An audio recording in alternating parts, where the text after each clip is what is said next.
And we are live. What's going on, people? How you guys doing? Thought I'd fire a quick one up. Saturday night, nothing better to do. Why not talk about some boxing, right? What's the worst that could happen? Wait for a few people to get in and we'll go from there. Big news the big news from the last few days, obviously.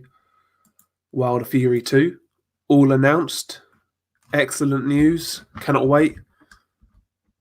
22nd of February, all goes down. It's going to be fascinating. It really is. Can't wait.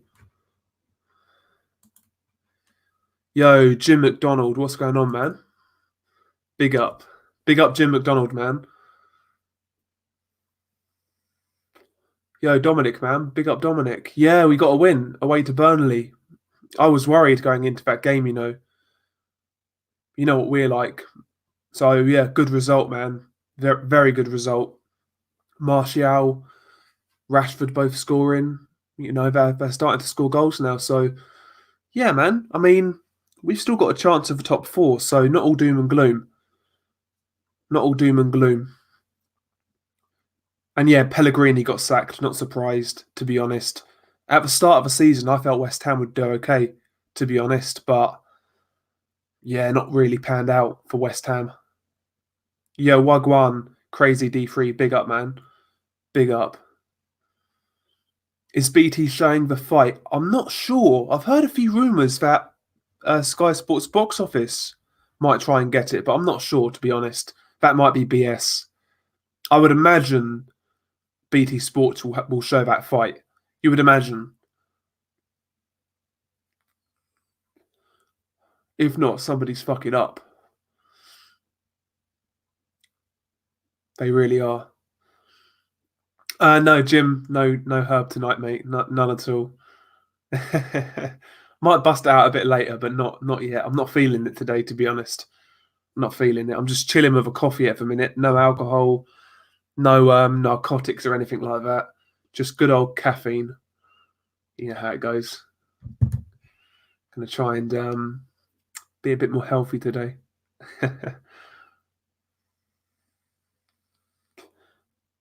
Yo, Jackal Davis in the building. Big up Jackal Davis. Jackal Davis always drops by, man. So shout out to him.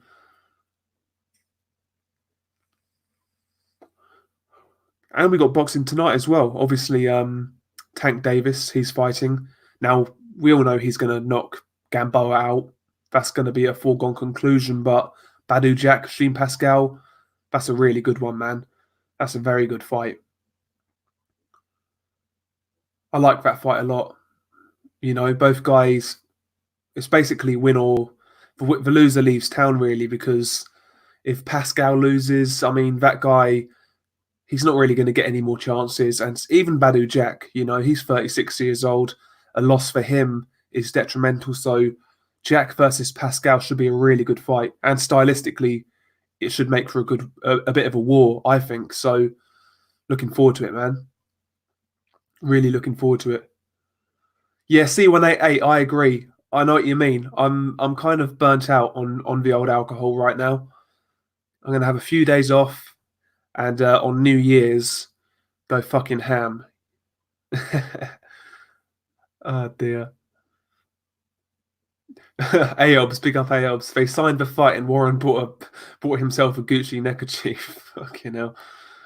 Oh dear.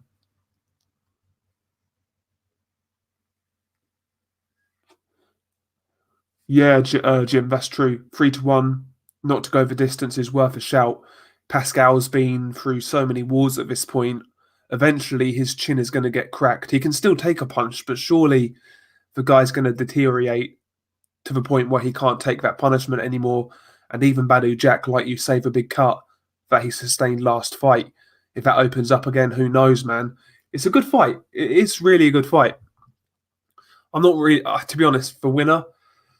I don't think the winner can really mess with the likes of Beterbiev or Bivol, but you know, the winner of that fight is certainly a viable contender for one of those guys, I guess.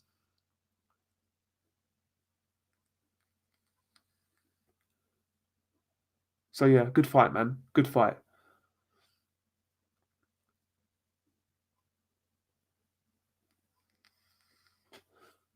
Oh, Jackal Davis with a super chat. Cheers to a new year. Yes, sir. Thank you very much, man. Hopefully you have a good new year as well. Hopefully you prosper and you get it all done, man. You get it done. But yeah, new year coming up, man. It's crazy. This year has gone so quick, man. It's been scary.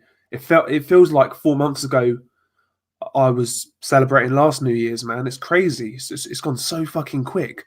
Don't know where time goes, to be honest. Yeah, we got Frank the French in the building. Big up Frank.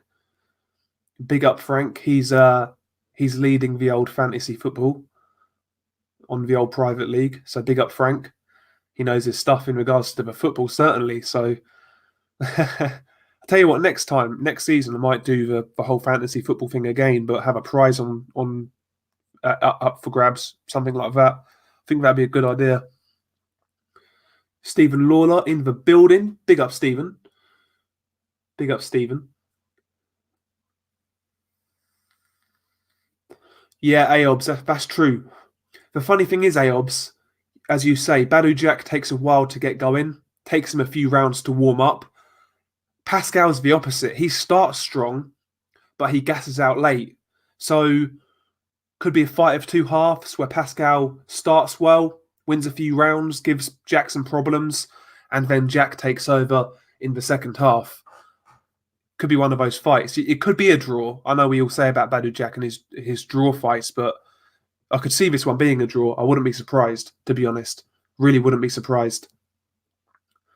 But I do like both guys. I've got a lot of time for Badu Jack and Jean Pascal. Both guys fight good competition. You know, both guys come to bring it. I mean, look at Pascal's resume. Pascal's resume is crazy. Excellent resume, man. Win, lose, or draw, man. He's fought the best. Kovalev, Butte, Froch, Bernard Hopkins twice, Chad Dawson, fighting Badu Jack, Marcus Brown. He's got a crazy resume, Jean Pascal. Guy fights anyone. Jim McDonald. How you boys reckon they would mix it in the Rovers with me and Kevin Webster? They get knocked out, mate. Knocked out early. Fucking hell. Oh dear. Yeah, what's up, Stephen Lawler? Big up Stephen Lawler in the chat. Big up.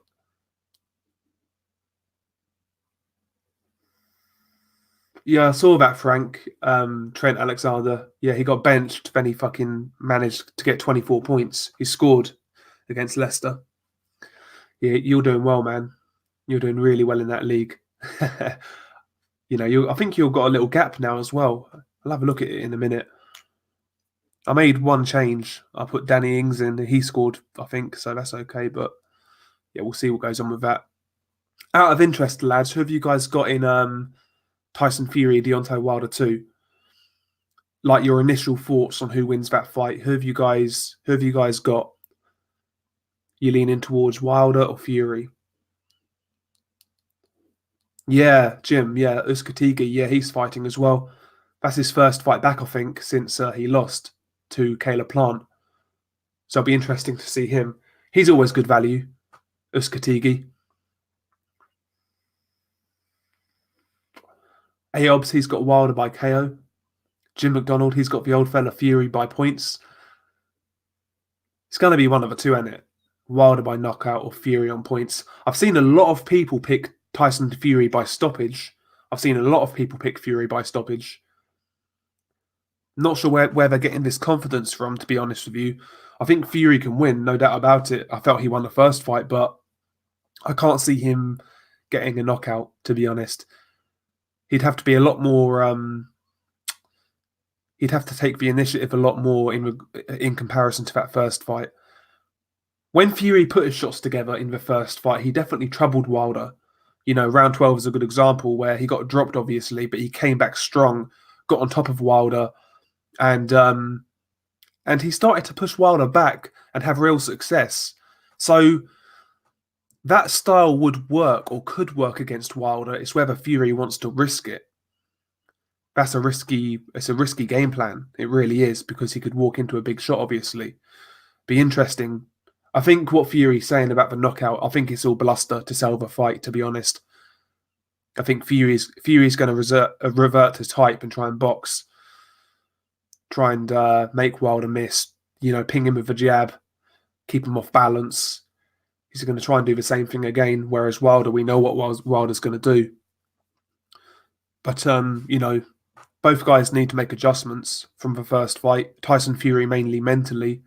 I felt, he was getting way too confident as that first fight went on, and he made mistakes and he let Deontay Wilder back into the fight. So this time around, he needs to be on his P's and Q's a bit more.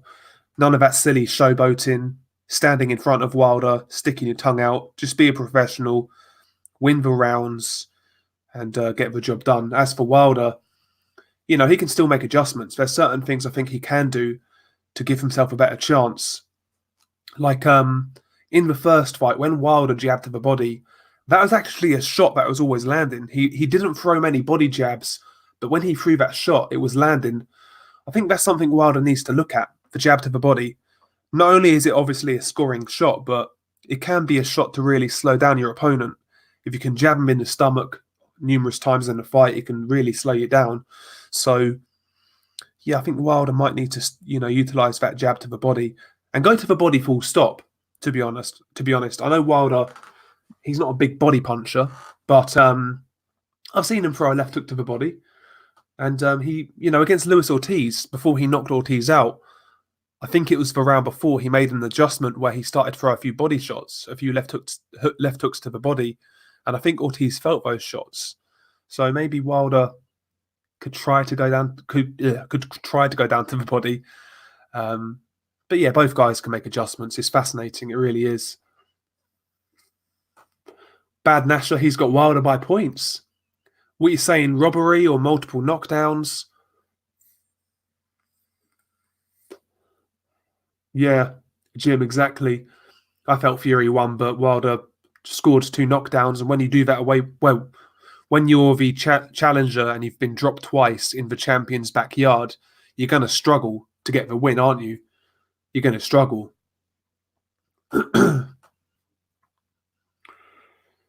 Hashman Boxing, big up Hashman. He's got Wilder by KO or Fury on points, 50-50 at the moment. Yeah, I'm 50-50. Well, I'm not 50-50. I'm leaning towards Wilder. Just a gut instinct. But I think he might knock Fury out. But I've wrote off Tyson Fury in the past, man. So he could prove me wrong once again.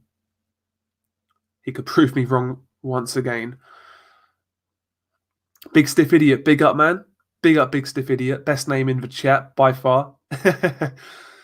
He's up there with Jim McDonald, man. But yeah, Big Stiff Idiot. He's saying he's got Fury on points. You can't write the Mad Gypsy off. He always seems to pull it out of the bag. Yeah, he does. I think Fury's one of those guys who he's susceptible to looking bad against poor opposition. And I think that's because he can't get up for it. A lot of times you hear the phrase, a fighter fights down to the level of his competition. I think Tyson Fury's one of those fighters, to be honest. That's a good point.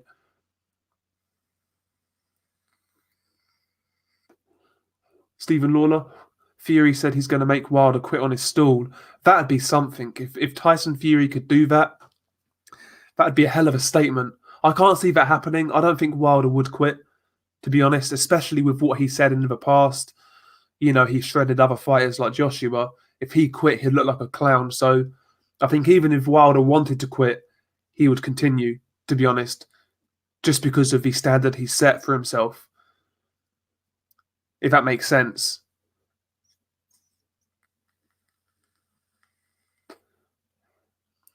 Big up Celtic 67. Big up Celtic. Fury's going to make Wilder quit like he done Chisora. Yeah, that's a sick performance when he fought Chisora back in the day, the second fight. Tyson Fury, man, he was jabbing Chisora up. Face was swelling. He looked like a mess. But I can't see Fury getting the stoppage. I've got to be honest. I can't. I don't think he's going to fight that style. If I could, If I was confident he would fight in the style that would bring that stoppage, I could. Yeah, it's possible, but I just don't think he will. I don't think he's about those risks.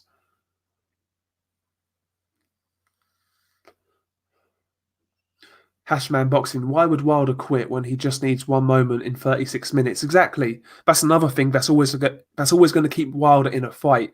Even if he's getting schooled and even beat up, he knows he's still got that chance to win the fight. So I don't think Wilder would quit, if I'm being honest. I really don't. I don't think either guy's got that in them. I think both guys would rather, fight and get knocked out than quit. It's a fascinating fight. It really is. I can't wait. Hopefully the undercard is good. That's what I'm hoping. Apparently there's only going to be 3 fights on the televised card, so the main event and 2 undercard fights. 1 top rank fight and 1 PBC fight. So hopefully we get some good fights on the undercard. Yeah, Celtic 67, he thinks Fury stops Wilder through sheer volume, but he won't knock him clean out. Wilder might be bang average, but his chin is underrated. Yeah, Wilder's got a half-decent chin. It's not granite by any means, but it's half-decent. And yeah, you're right. If Fury does stop Wilder, it's through accumulation, like the first fight in round 12, where he was on Wilder's chest and landing some good shots up close. It's going to be in one of those moments where he lands multiple shots. He's not going to clean him out. I'll be shocked if he just cleaned Wilder out.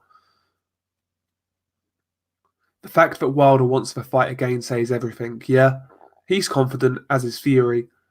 And that's one thing I said about the Wilder after the first fight was he was quite willing to make that rematch straight away. And I think that kind of shows me that I think he realizes the first fight he lost and he wanted to make amends. So I do like that. I do like that attitude. And he's going to go in there to take Fury's head off. And Fury's going to go in there to try and box his head off. So very good fight, man. Very good fight.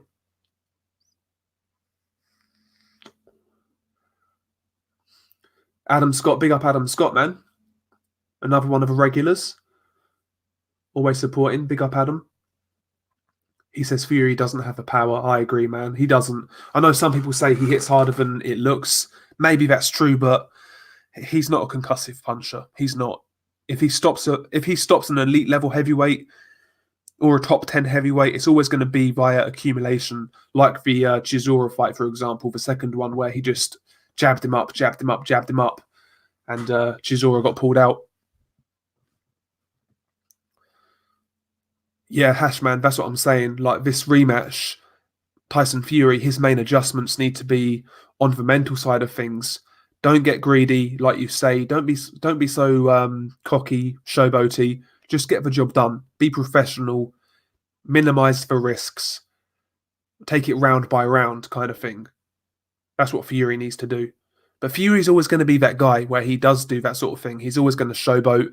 He's always going to take chances, put his hands behind his back, things like that. That's just his character. And although I felt that kind of cost him in the first fight, it's probably what makes him a great fighter. He's unorthodox. His style is like no one else's in the division. So, it's one of those things. It kind of makes him the fighter he is, but at the same time, it makes him susceptible to being caught. I can't wait for this fight. I really can't.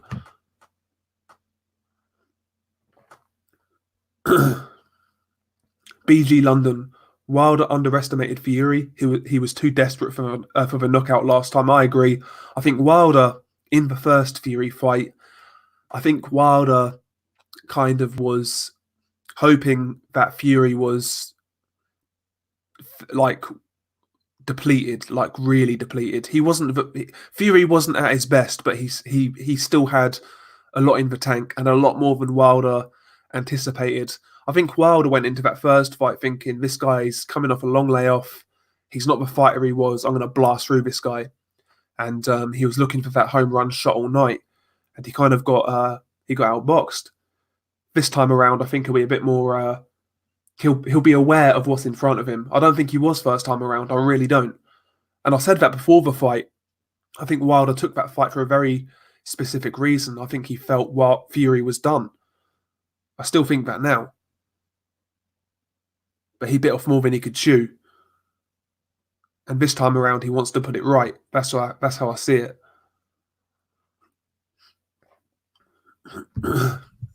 Yeah, Frank, that's it. He needs to outbox Wilder for 12.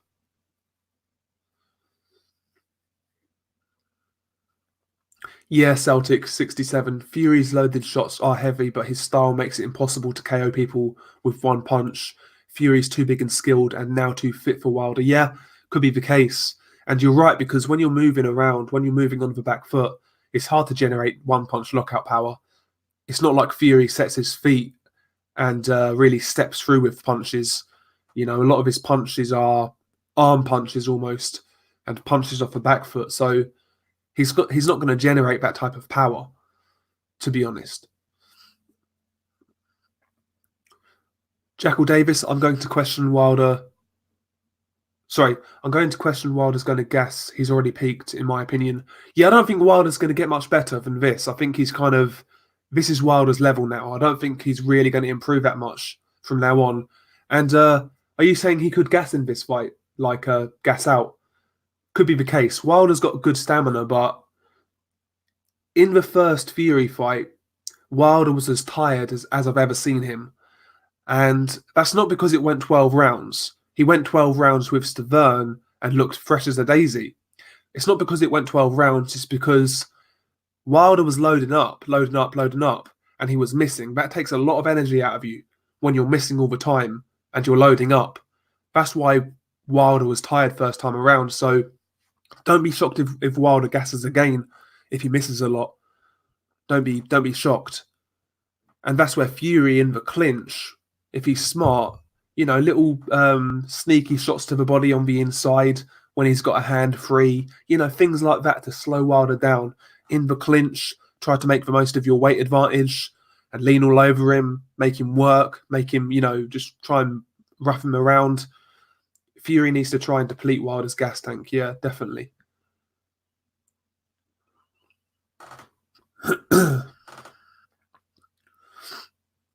Hashman, he's replying to Frank the French. What the hell are you talking about? Fury's been outboxing guys on the back foot before AJ. I think he's having a bit of fun. Yeah, MB, that's a good point. I think there's certainly there's a lot more pressure on Fury this time around. First time around, the attitude was he beat mental health, he lost the weight, and it was just great he was there. You know, the whole story of it. But this time around, dare I say, he's expected to win. First time around, he wasn't. I think Wilder was Wilder the bookie's favourite first fight? I'm sure he was. Maybe I'm wrong, but this time around, a lot more people are picking him to win Tyson Fury.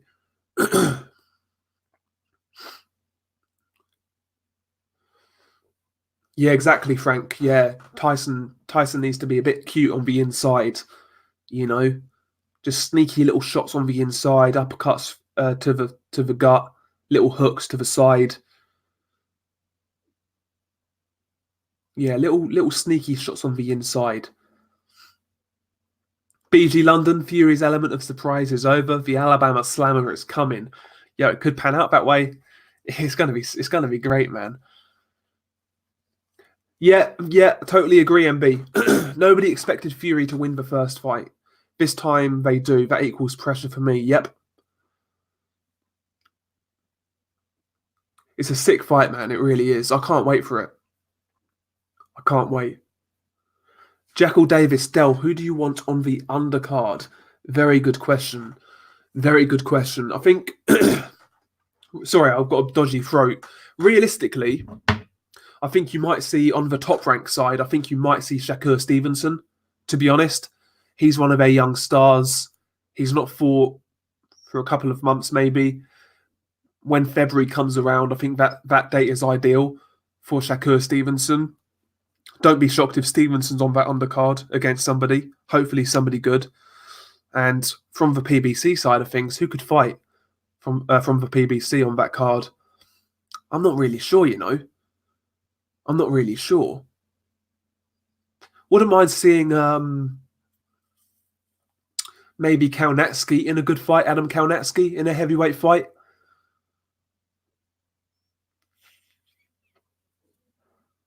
Hang on. Jim McDonald, he says Shakur's fighting Warrington, so he is. And Hashman's also saying Stevenson versus Josh Warrington May 18th. Hang on, is that true? If that's true, that's a hell of a fucking fight. That's piqued my fucking interest, that has. Let's have a look. Is that official? That can't be official. I can't see any announcement, but hopefully that happens. Oh, Jim McDonald, is Kaunatski on the card? Okay. Get Kaunatski in there with somebody half decent. That guy's always good value. Yeah, get Kaunatski in there. Adam Kaunatski. Chuck him in there with who are you gonna chuck him in there with? Let's have a look. Who should we match him up with? Do you know what I'd love?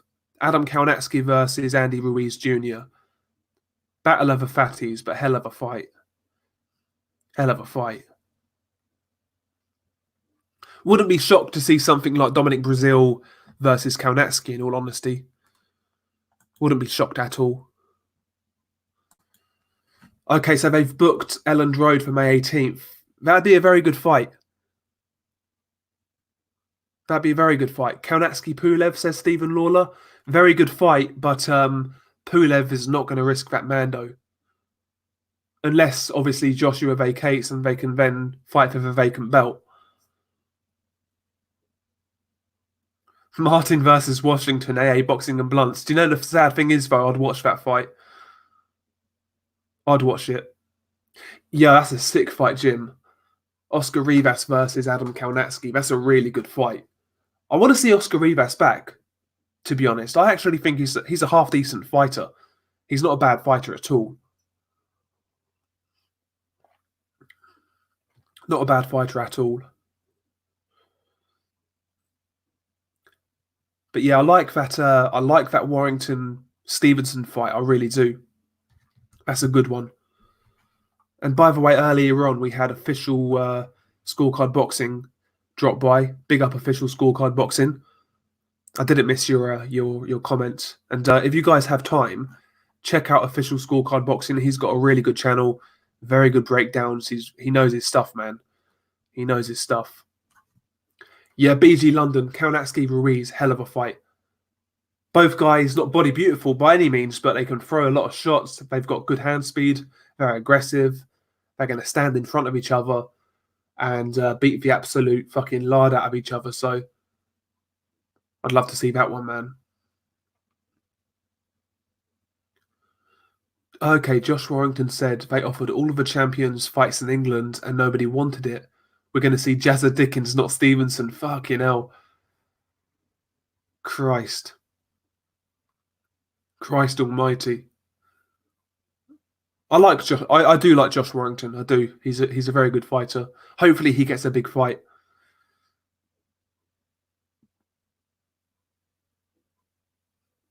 I still think they should make that Stevenson fight, to be honest. But I don't think they want to fight Stevenson in the US. I think they want that in the UK. We'll see what happens, man. We'll see what happens. Celtic 67. Heyman is losing the PBC a lot of revenue by not matching his fighters against anyone outside his stable. He's selling up in 2020. You never know. I mean, Dana White, he's looking at coming into boxing. Maybe he could acquire that stable. I'll tell you what, a lot of boxing fans are anti-Dana White. I'm all for it. I want to see him in the sport, give it a go. He's done a hell of a job at the UFC. Yo, St. Brit in the chat. Big up St. Brit. Any news on Big Baby Miller? Have no clue. Absolutely no clue. The last I heard was like a couple of months ago, and he was close to signing with Top Rank. That's the last I heard. I've heard nothing from Jarrell Miller since then. He's probably got heart fucking needles sticking out of his ass. Oh, big old Jarrell Miller.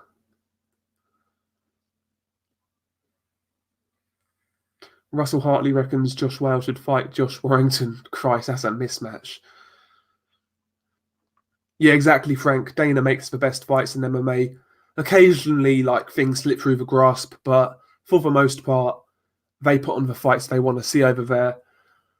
They really do. Yeah, I'll drop a link in a sec, mate. Unrivaled. He's injecting cranberry sauce over Christmas. Big old Jarrell Miller. Yeah. Bad Nasher, any news on Murat Gassiev? Again, no clue, man. He was supposed to have a comeback fight in like July.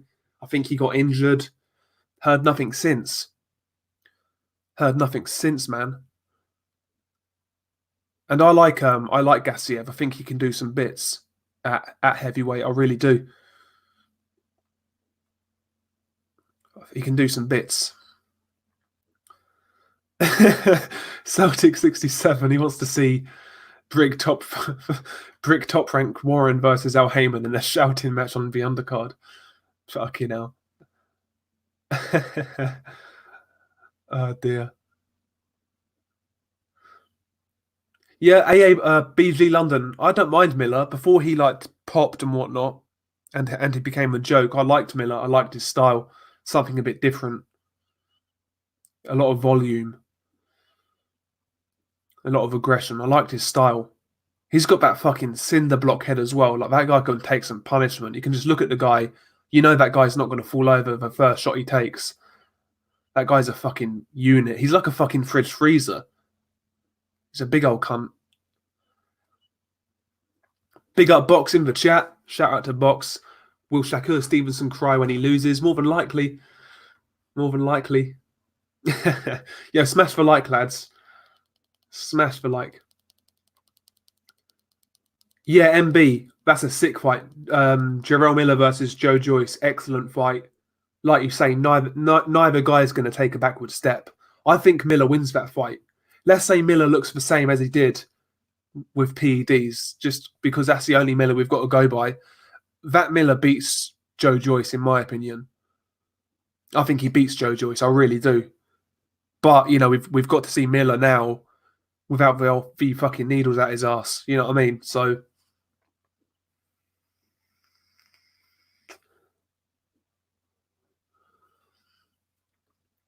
Yeah, Celtic 67, I know what you mean. Like, my whole thing with drug cheats are that, you know, all of these guys are on something, but the Jarrell Miller case was so obvious. And, like, it wasn't like it was one substance, it was, what, 4? It's crazy, man. It's crazy. Yeah, big up Jim McDonald, man. He used to run the Rovers. Big up Jim.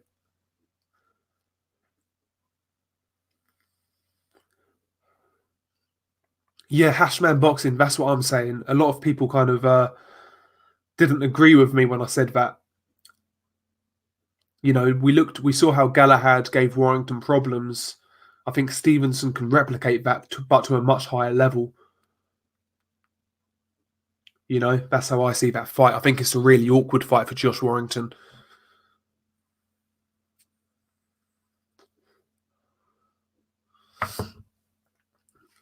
One second, Unrivaled. I'm going to drop a link in a sec, mate. Fucking StreamYard.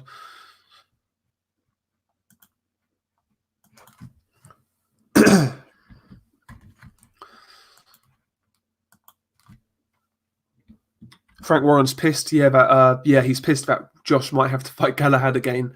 Yeah, Galahad's got a final eliminator on the Brook undercard. He's fighting Marrero, who's half decent, but Galahad should win. So yeah, we could see Galahad Warrington too. If he doesn't fight Stevenson, that is.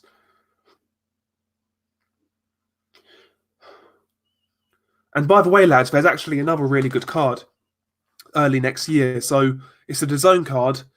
I think it's February, like the 25th or something like that. And it's got a shit main event. So you've got Andrade versus Luke Keeler. That's trash. But you've got Joseph Diaz versus Tevin Farmer. That's a good fight. and you've got Akhmadaliev versus Danny Roman. That's in January. So listen, man, that's a sick card. That's a really good card. So look out for that one. Finally, Tevin Farmer's in the fight. That's half decent. Instead of like completing up cab drivers. So we'll see how he looks. Here he is, the man, the myth, the legend, unrivaled boxing talking news. Yo, shout outs. Absolutely. Shout outs to the man BCS TV. He's got the main man, hashtag UBT. You know what it is. You gotta get views by spouting out lyrics and rhyming letters together. Exactly. Hashtag man. no M&Ms. You know what I mean? Yep. No M&Ms. Yo, is that official, Hash man? I saw that. I saw some fucking news report about that. I'm not sure if it's official, but I'm hearing it's very close at the very least. Good fight. That's a good fight, you know. I tell you what, 2020, like we was talking about 2019 being a good year, which it was. Took a long while to get going, though. 2020, man, starting strong. Starting strong, man. Postal Ramirez, Akhmadaliev, fucking Roman, Farmer, Diaz, Wilder Fury. That fight. Postal Ramirez. Yeah, man. It looks like it's starting strong. So I mean, Bradis Dorticos. Yeah, forgot about that. Yeah. Ubali versus Daenerys. Ubali Daenerys, yeah. Could be Campbell Fortuna. Yeah. Campbell versus Fortuna for the vacant. The winner fighting Haney. Could be some sick fights, man. That's what boxing, though. That's the thing with boxing. Like, we had a good year. Usually in boxing, you have one good year, one bad year. They never build on it. So hopefully they are, really pushing on now. We're gonna get some good fights next year. I feel it. It's going to be a great year. It's going to be better than 2019. You've heard it here first. Trust me. It's going to be better. Yo, shout out to Jim McDonnell in the chat, man. He runs it down in fucking Coronation Street, bruv. Oh, yeah, Don't mess with him. I wouldn't even dream, man. I'm not about that Rover return life. And one more thing for 2020. Fingers crossed, toes crossed, nut hairs crossed. The World Boxing Super Series is back as well. That's not even nut hairs, man. That's me scrotum attaching itself to me neck kind of hairs. You know what I mean? I need that. I need without the World Boxing Super Series, these last couple of years would be shit. That'd be significantly worse. Yeah, they would. We wouldn't have had Taylor Prograis, Taylor Baranchik. We wouldn't have had a new Aiden there. We wouldn't have had a new way fighting against all those top guys anyway. Bantam. We just wouldn't have had him and Manny Rodriguez. Yeah. We wouldn't have fights like Usyk Bradis, Dorticus versus Gassiev. Yeah, man. If those tournaments didn't happen, potentially this year, we would have missed out on 2 fight of the years. The 2 leading candidates, by the way. Yep. And two leading candidates for fighter of the year in Inoue and Taylor, because both of them are like they're in everybody's top 3 or 4, really, aren't they? No, they are. Yeah, 100%.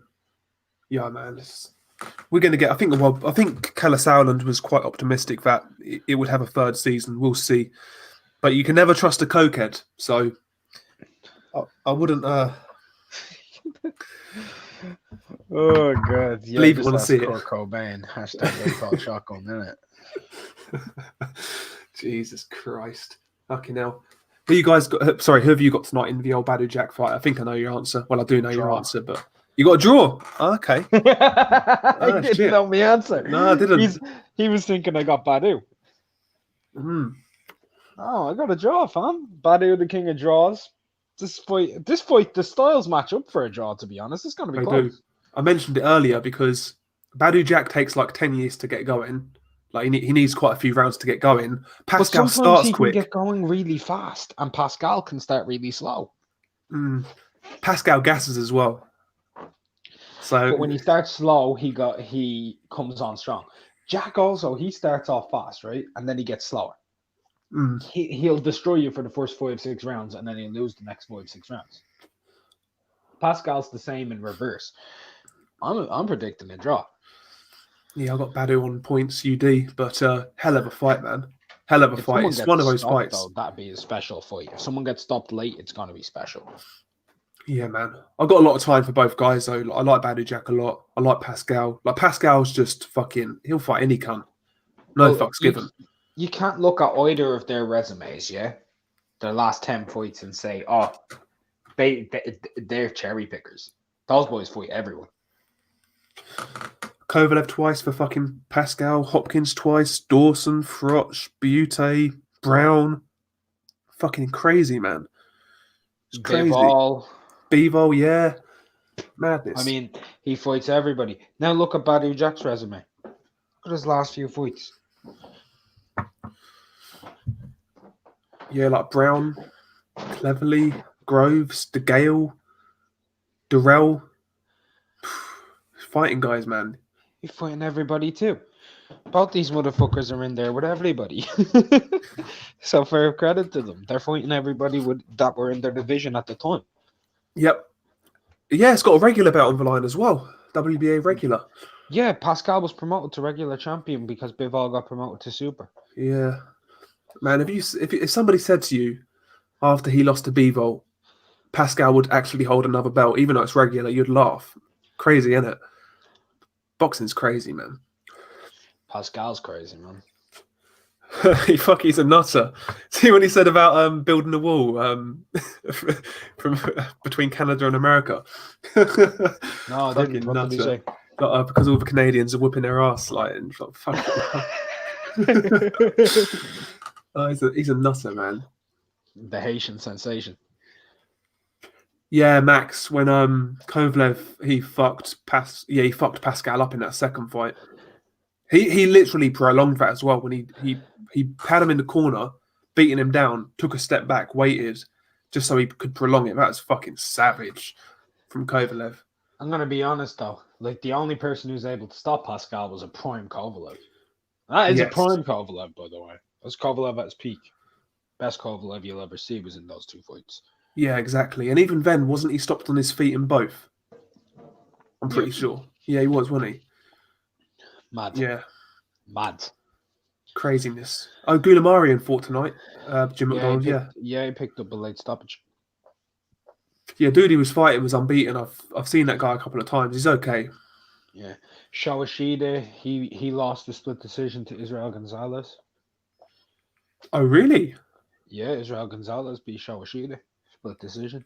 I don't know why people are surprised. If he gets fair results, because he's not a popular name, Israel, but if he gets fair results, he's unbeaten, in my knowledge, on points. Yeah, that was a hard fighter to beat. That Kalya fight. Disgusting. You mean absolutely the fight scored 10 rounds to 2? Yeah, I think I scored it 9-3 at the time. Yeah, it's disgusting, man. Kalya fight 2020 needs to lose that fucking belt. Trust me, he needs to lose it. Eddie here needs to stop talking about him unifying with fucking Estrada and fighting Rungvisai and fighting Chocolatito. Do you want to know why? Because he's been talking about that for 3 fucking years and it ain't happened. Yeah, his title reign has been so fucking uneventful. I couldn't really tell you about it. I forgot who he fucking fought. He fought Concepcion. I remember that one. Oh, do you remember Adam Smith talking about Concepcion being one of the greatest pound-for-pound fighters in the world? That was funny, Christ. They did the same with, who was it? Linares as well. I know Linares is better, but... Linares is closer to pound-for-pound than Concepcion. Yeah. Linares at least a 3-weight world champion with credible names under his resume. You know what I mean? Yeah. Concepcion was just like a belt holder, almost, I guess. When Franklin fought Leo Santa Cruz, whoever was commentating on that said Leo Santa Cruz is the Mexican Floyd Mayweather. I nearly pissed myself. Fucking hell. He's another disgrace as well, Leo Santa Cruz. 2020. I want to see someone knock this guy out. Had enough of him, to be honest. And I say that as someone, I like him. I like him as a fighter. Just doesn't fight anyone. Yeah, he doesn't fight anyone, though. He wasn't nice to watch in his last fight. He boring as all hell. I didn't even see it, mate. Wasn't interested. Against that Rodriguez kid or something like that. Some random name. That Flores dude, isn't it? Yeah, that guy. Ankahas is panning out the same as well. He ain't fucking fighting nobody. Nope, he's just defending that. He's made something crazy, like what, 8 Nine, defenses, 9 8, defense. 9 Yeah, defenses. I think it's 9 now. Yeah, Navarrete, like, yeah, sure, he beat Dogbay, but since then, who the fuck's he fighting? yeah. I think he will fight though, Navarrete. I I think he think he'd will. fight any man on the fucking planet, but he had 4 defenses this year, 1 against Dogbay and 3 against no one. Like, no one. Yeah, yeah, it's I true. mean, they dragged up Flash Lorde's grandson to fight him. Yeah, that's a mismatch. That's a mismatch. Gabriel Lorde fucking in there, man. Flash Lorde's grandson. Like, what the fuck's going on there? Dude's like 20-2, and he lost to 2 guys who were like 14 and 60. Max Kuckman. Max Kuckman. He says Bivol's the most skilled boxer at light heavyweight, but Beterbiev has fight-changing power and strength. Yeah, they're the two in it. That's a fight. That's a fight we want to see next year. Well, I Bivol. mean, people always talk about Bivol being the most skilled. I have a question for you. Who's a more skilled back foot fighter, Bivol or Beterbiev? Bivol, right? Yep. Yeah. Who's a more skilled front foot fighter, Beterbiev. Bivol or Beterbiev? Beterbiev. So, I mean, Bivol's shit on the front foot. Whenever you see him try to pressure a foot, he can't cut a ring off to save his fucking life. He's brilliant on the back foot and brilliant at moving in and out of range. And he's got a good jab and good timing. But other stuff he ain't really good at. He has weaknesses. And he hasn't fought against anybody elite at cutting the ring off like Beterbiev. Yeah, and I'll tell you this as well. Beterbiev is better on the back foot than Bivol is on the front foot. Agreed. So you could argue Beterbiev actually is more well-rounded. I think you can make the argument, to be honest. Bivol's a better pure back foot boxer than Beterbiev probably is a front foot boxer, though. Yeah. Bivol's back foot game is impressive. It's frightening. But Beterbiev is mean as well, man. That guy ain't afraid to get a bit, dirty. He's mean as fuck. He really is. You could throw Beterbiev in there with Andre Ward, and Andre Ward ain't gonna know what hit him. You just ain't gonna know. You'd be that frightened, Andre. I always said, I agree, mate. I agree. I always said after that fight when Beterbiev fought, what's his name? Tavoris Cloud. Yes. Way back when. The way he fucking fucked Cloud up on the inside, like punches from like 6 inches away, were rocking this dude all over the gaff. I always felt that style would give Ward problems because he can't manhandle Beterbiev. He can't. No, he's too strong. He's too strong. Can deal with him, and Usyk's huge. Yep, exactly. Ward would have to try and stink the joint out and fight on the back foot to have a chance. That's what he'd have to do, but I don't think he could do it. That would be the style for Ward, I think, that he'd lose against. No, there's no fuckery he could get away with to actually win it, in my opinion. And that's why he retired. Wow. The IBF Mando. He retired because he was done, but he knew who was Mando as well, which which probably kind of made his mind up.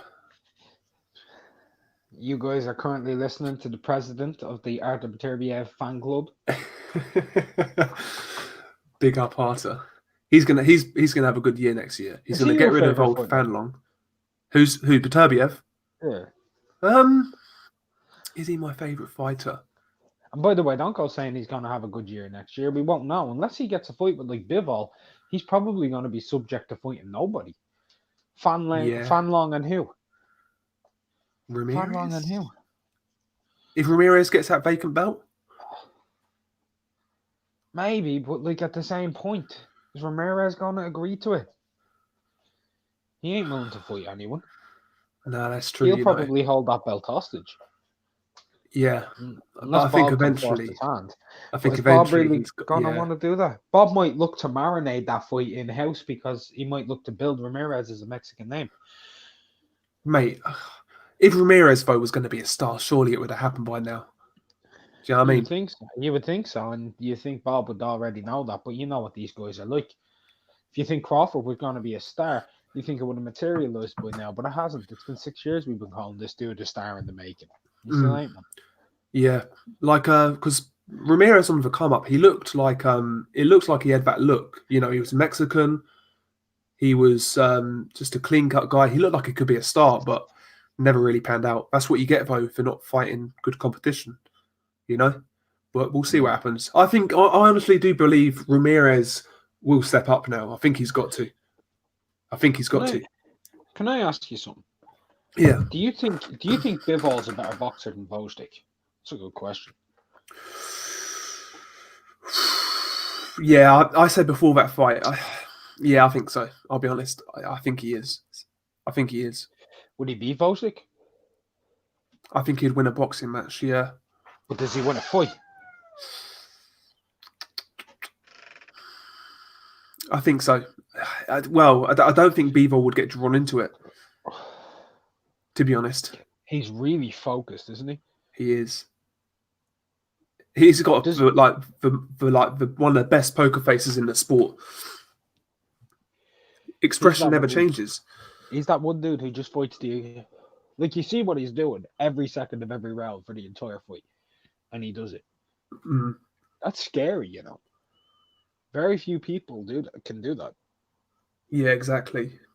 Yeah, Bivol, man. Hopefully he has a good year, man, because 2019, apart from Joe Smith Jr., man, it wasn't great, to be honest. He needs a good year. I rate him highly. I really do. But yeah, 2020, we need some big fights for old Bivol. Yeah, that what Bob Arum and Eddie Hearn should both do. They should both petition to the WBO to have the vacant WBO belt go onto the line between a unification between Bivol and Beterbiev. That's what they should do. Yeah, that'd be that'd be great. Yeah, big up Nordic Warrior in the chat. Big up. There's a couple of new names. A guy called Ryan Bottom. Big up Ryan. Never seen you here before. Big up Ryan. Yeah, big up Ryan Bottom. Got Max in here. Noah Jolly. Yeah, I don't know, man. Nordic. I don't trust Tyson Fury, man. I don't trust him. We'll see, man. That fight's around the corner, so we'll see what happens. While they're getting stopped. A lot of people are saying that. I've noticed that. Getting stopped. While they're getting stopped. Do you reckon he'll get stopped via accumulation? I think it's going to be Chisarda too, mate. Oh, like jabs his face off, getting swollen up. Jabs his face to the point where either Wilder has to quit or his corner actually pull him out. I can see Breland pulling him out, man. I think they've made their bed, though. I don't think they could. With what they've said about other fighters, I don't think they could do it. I really don't. So I think he'll have to go on, but it's fucking. I don't know, man. I'm kind of undecided. If I had to bet, I think I'd still bet with Wilder, personally. But if I had to bet, I need to see some open workouts and shit. I want to see what Fury looks like, what Wilder looks like. You know, is Fury going to put more weight on? That's what he's saying. We'll see. Well, that's what Big John's saying, isn't it? Yeah, that could work. If Fury could get to the inside, he'll fuck Wilder up. Crazy as it sounds. Is he a good inside fighter? He got beat up on the inside against John McDermott. Yeah, but Fury, like, on his come-up fights, he really improved on the inside. And certain fights, man, he fought well on the inside. Like, when he pushed Wilder in the first fight, Wilder didn't like it at all. When he put twos and threes together up close, Wilder, man, he knew what was in front of him. He knew he was getting tagged up. He didn't like it. Fury needs to take the initiative more in this fight. He does.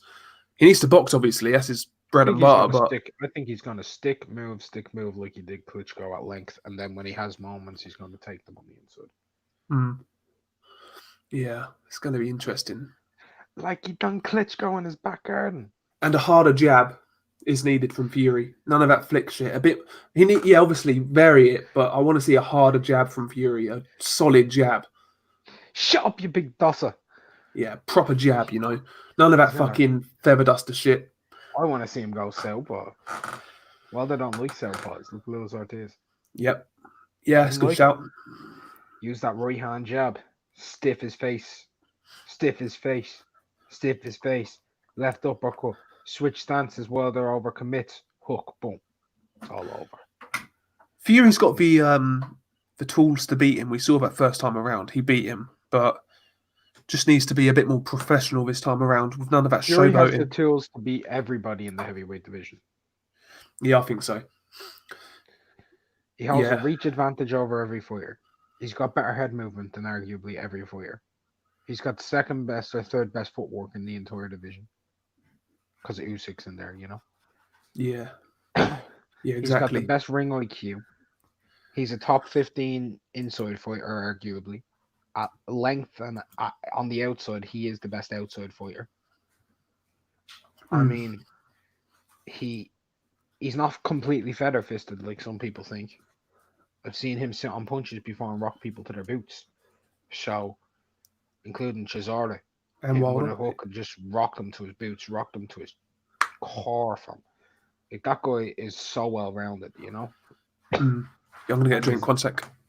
he's a psychopath, isn't he? Alright, Dell's gone and taken a leave of absence. You're stuck with me, the big fucking weirdo.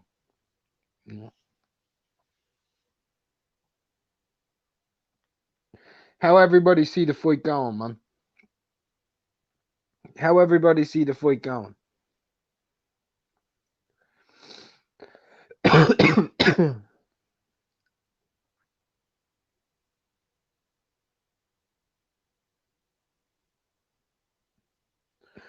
Yeah, MB, it's true.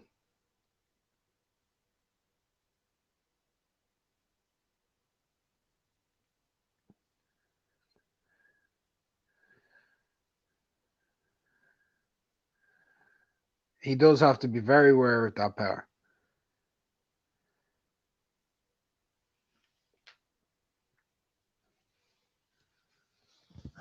Nordic Warrior thinking very few of Wilder's fights have actually been real. Thinks fake fights and fake knockouts. Jesus.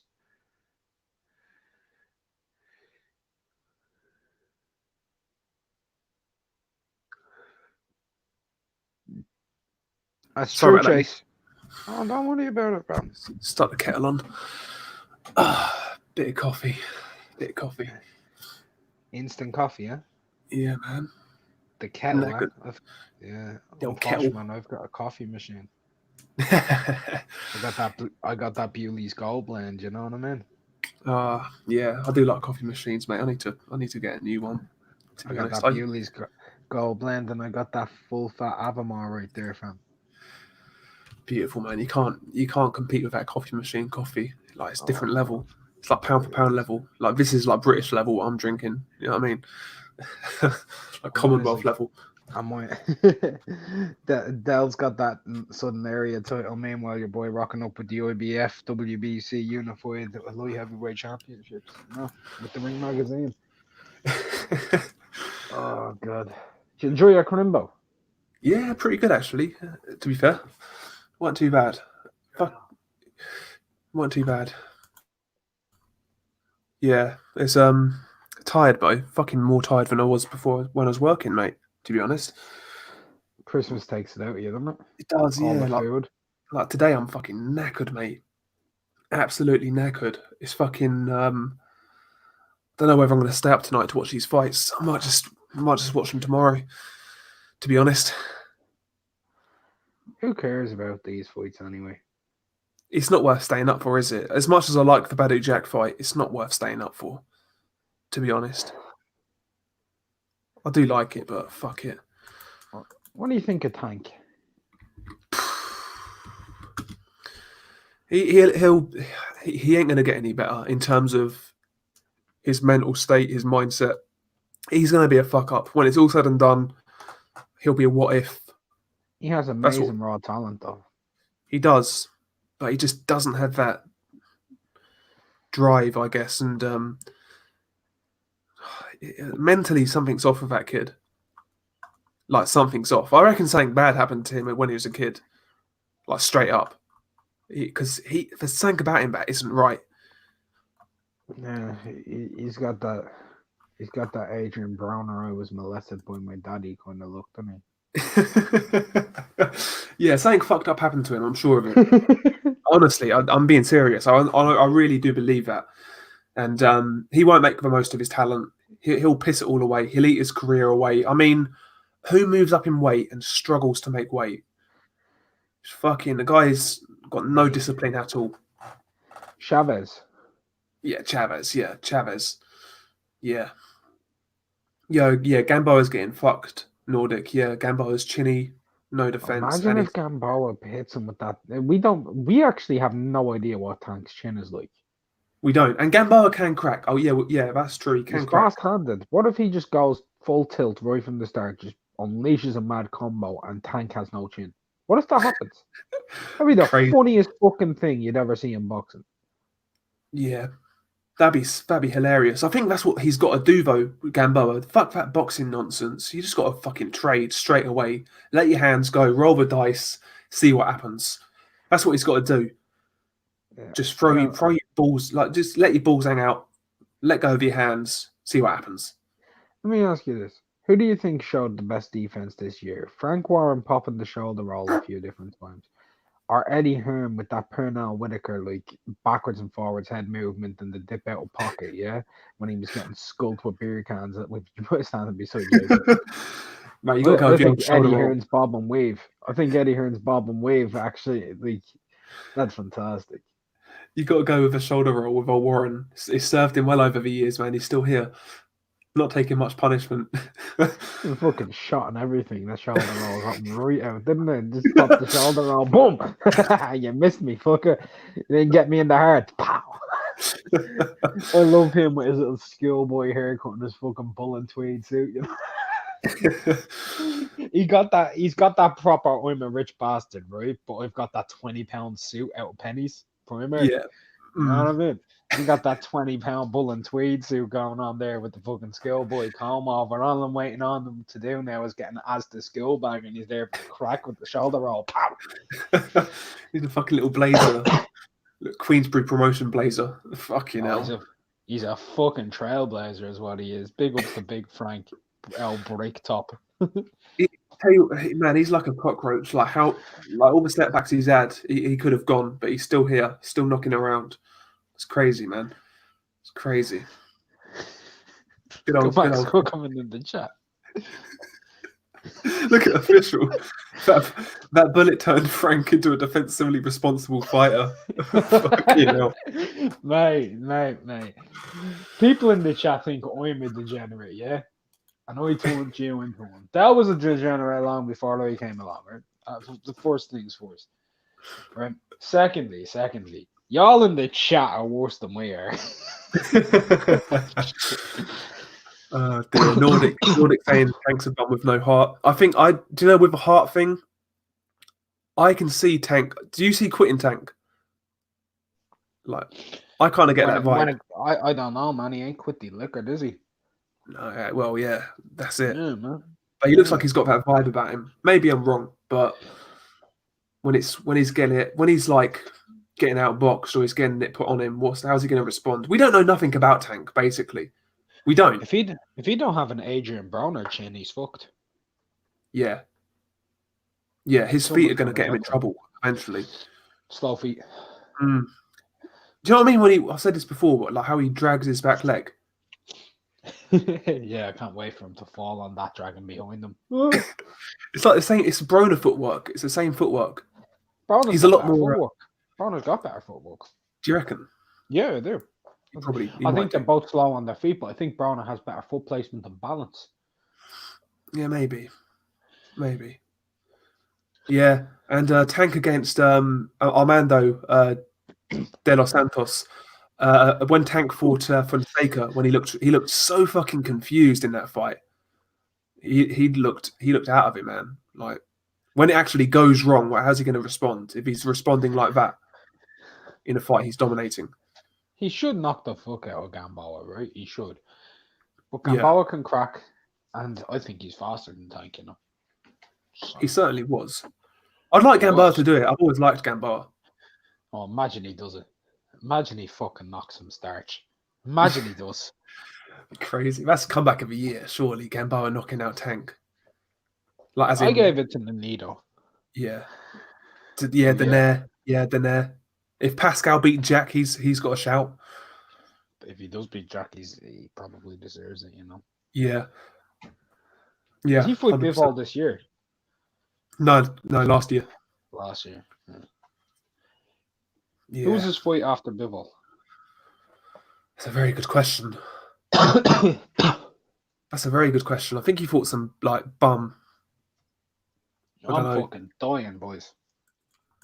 Yeah, I've been fucking ill this Christmas. Fucking shitty colds, man. Fucking absolute joke. Let's have a look. Jean Pascal. Who did he fight? Jean Pascal. I think it was some like Egyptian bum. No, it's no. He fought Bivol and he fought Brown. Okay, didn't Fought even know Bebo that. this year. No, he fought Bivol end of 2018. Then he fought Brown this year. Brown and Badu Jack. If he beats both of them this year, Pascal's in with Yep. fighter of the year.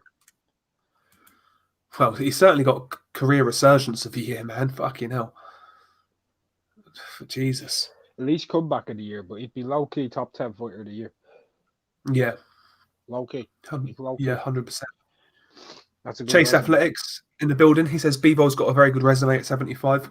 His resume is Littered with B plus fighters. yeah, it's one of those resumes where if you look at the names, apart from Castillo, as a champion, he's fought solid competition. Like Chilemba, Pascal, Joe Smith. These are good names. They're decent. Barrera. They're solid. Yeah, all solid. Yeah, solid. But he's not got that A-level win. Chilemba and Barrera were both on the decline. Yeah. Yeah. Call a spade a spade. True, but they was ranked, I guess. There was half decent names. We got to keep those baggers coming with pride, you know what I mean? Yeah, man. Exactly. Yeah, Pascal's been fighting top level for a good 11 years. Yeah, you're right, Chase. Since 2008, basically, when he fought Froch. He's been through a fucking hell of a run. Fucking crazy.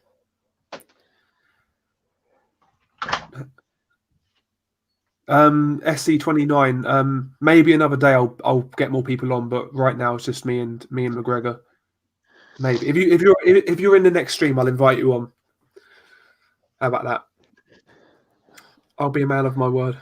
I'll let you on next time. I'm pretty funny with invites.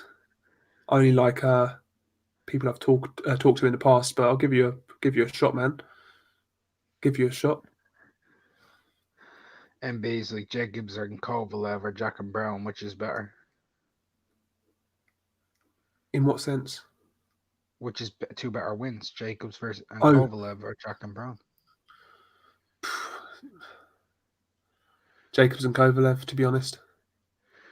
What's better, Jacobs and Kovalev or Program Baranchik? Ooh. I think Program Baranchik. I think Prograis and Baranchik because both in their prime. Both in their prime, no weight clauses. Yeah. No stipulations. Nope. Unifications in both fights. Well, no, a unification with Prograis as well for MC, not MAC. I'm not Scottish. He's from the country by the name of Ireland. Republic of Ireland, get it right. The Republic of Ireland. There we go. Exit means exit. What do you guys make of Saunders Jacobs? Good fight. It's not going to happen, but I'm looking forward to Jacobs versus somebody, and I'm looking forward to Canelo versus Saunders. Yeah, Canelo. Yeah, Canelo Saunders. Canelo retire Saunders. I think he will retire actually after that fight because he's going to lose. Cash out. Yeah, he's cashing out. Yeah. Look, the only way he wins is knocking him out. He's not going to skill Canelo. He's not good enough. He's not good enough, and even if he does win 7-5, he ain't going to get the decision. He would need to win like 10 rounds to 2 to get a split decision loss. Yeah, yeah, exactly. So Billy Joe's got a chance. Get a split loss. He has no commercial value. Nah. Well, they're talking about Froch's wife in the chat. Copendo9 is Carl Froch cheating on his wife. Yeah, I saw that video. That's hilarious. Pick up time, Booth. That's one of my favourite videos, actually, of his recent videos. The Carl Froch one. Every video Tyson Beard puts out is literally the best video on YouTube. Fuck me. GB Boxing, Froch's wife is allegedly a right bike or former bike. Yeah, I can imagine. Oh, does that mean everybody's have a wife? Yeah. Oh, yeah, I can see it. Official scorecard boxing. When she was called Becky. Yeah.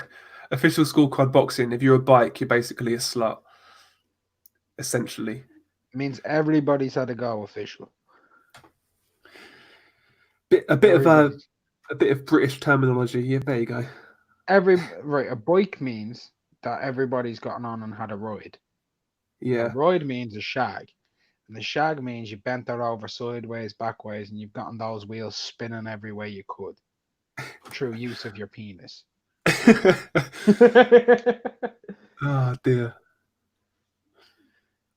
Fucking hell. Everyone has a go apart from the incels. Yeah, exactly, Adam. Oh, Jesus. Oh dear. Armando de los Santos. Sluts make the world a better place. You, sir, are right. You were right. 100%.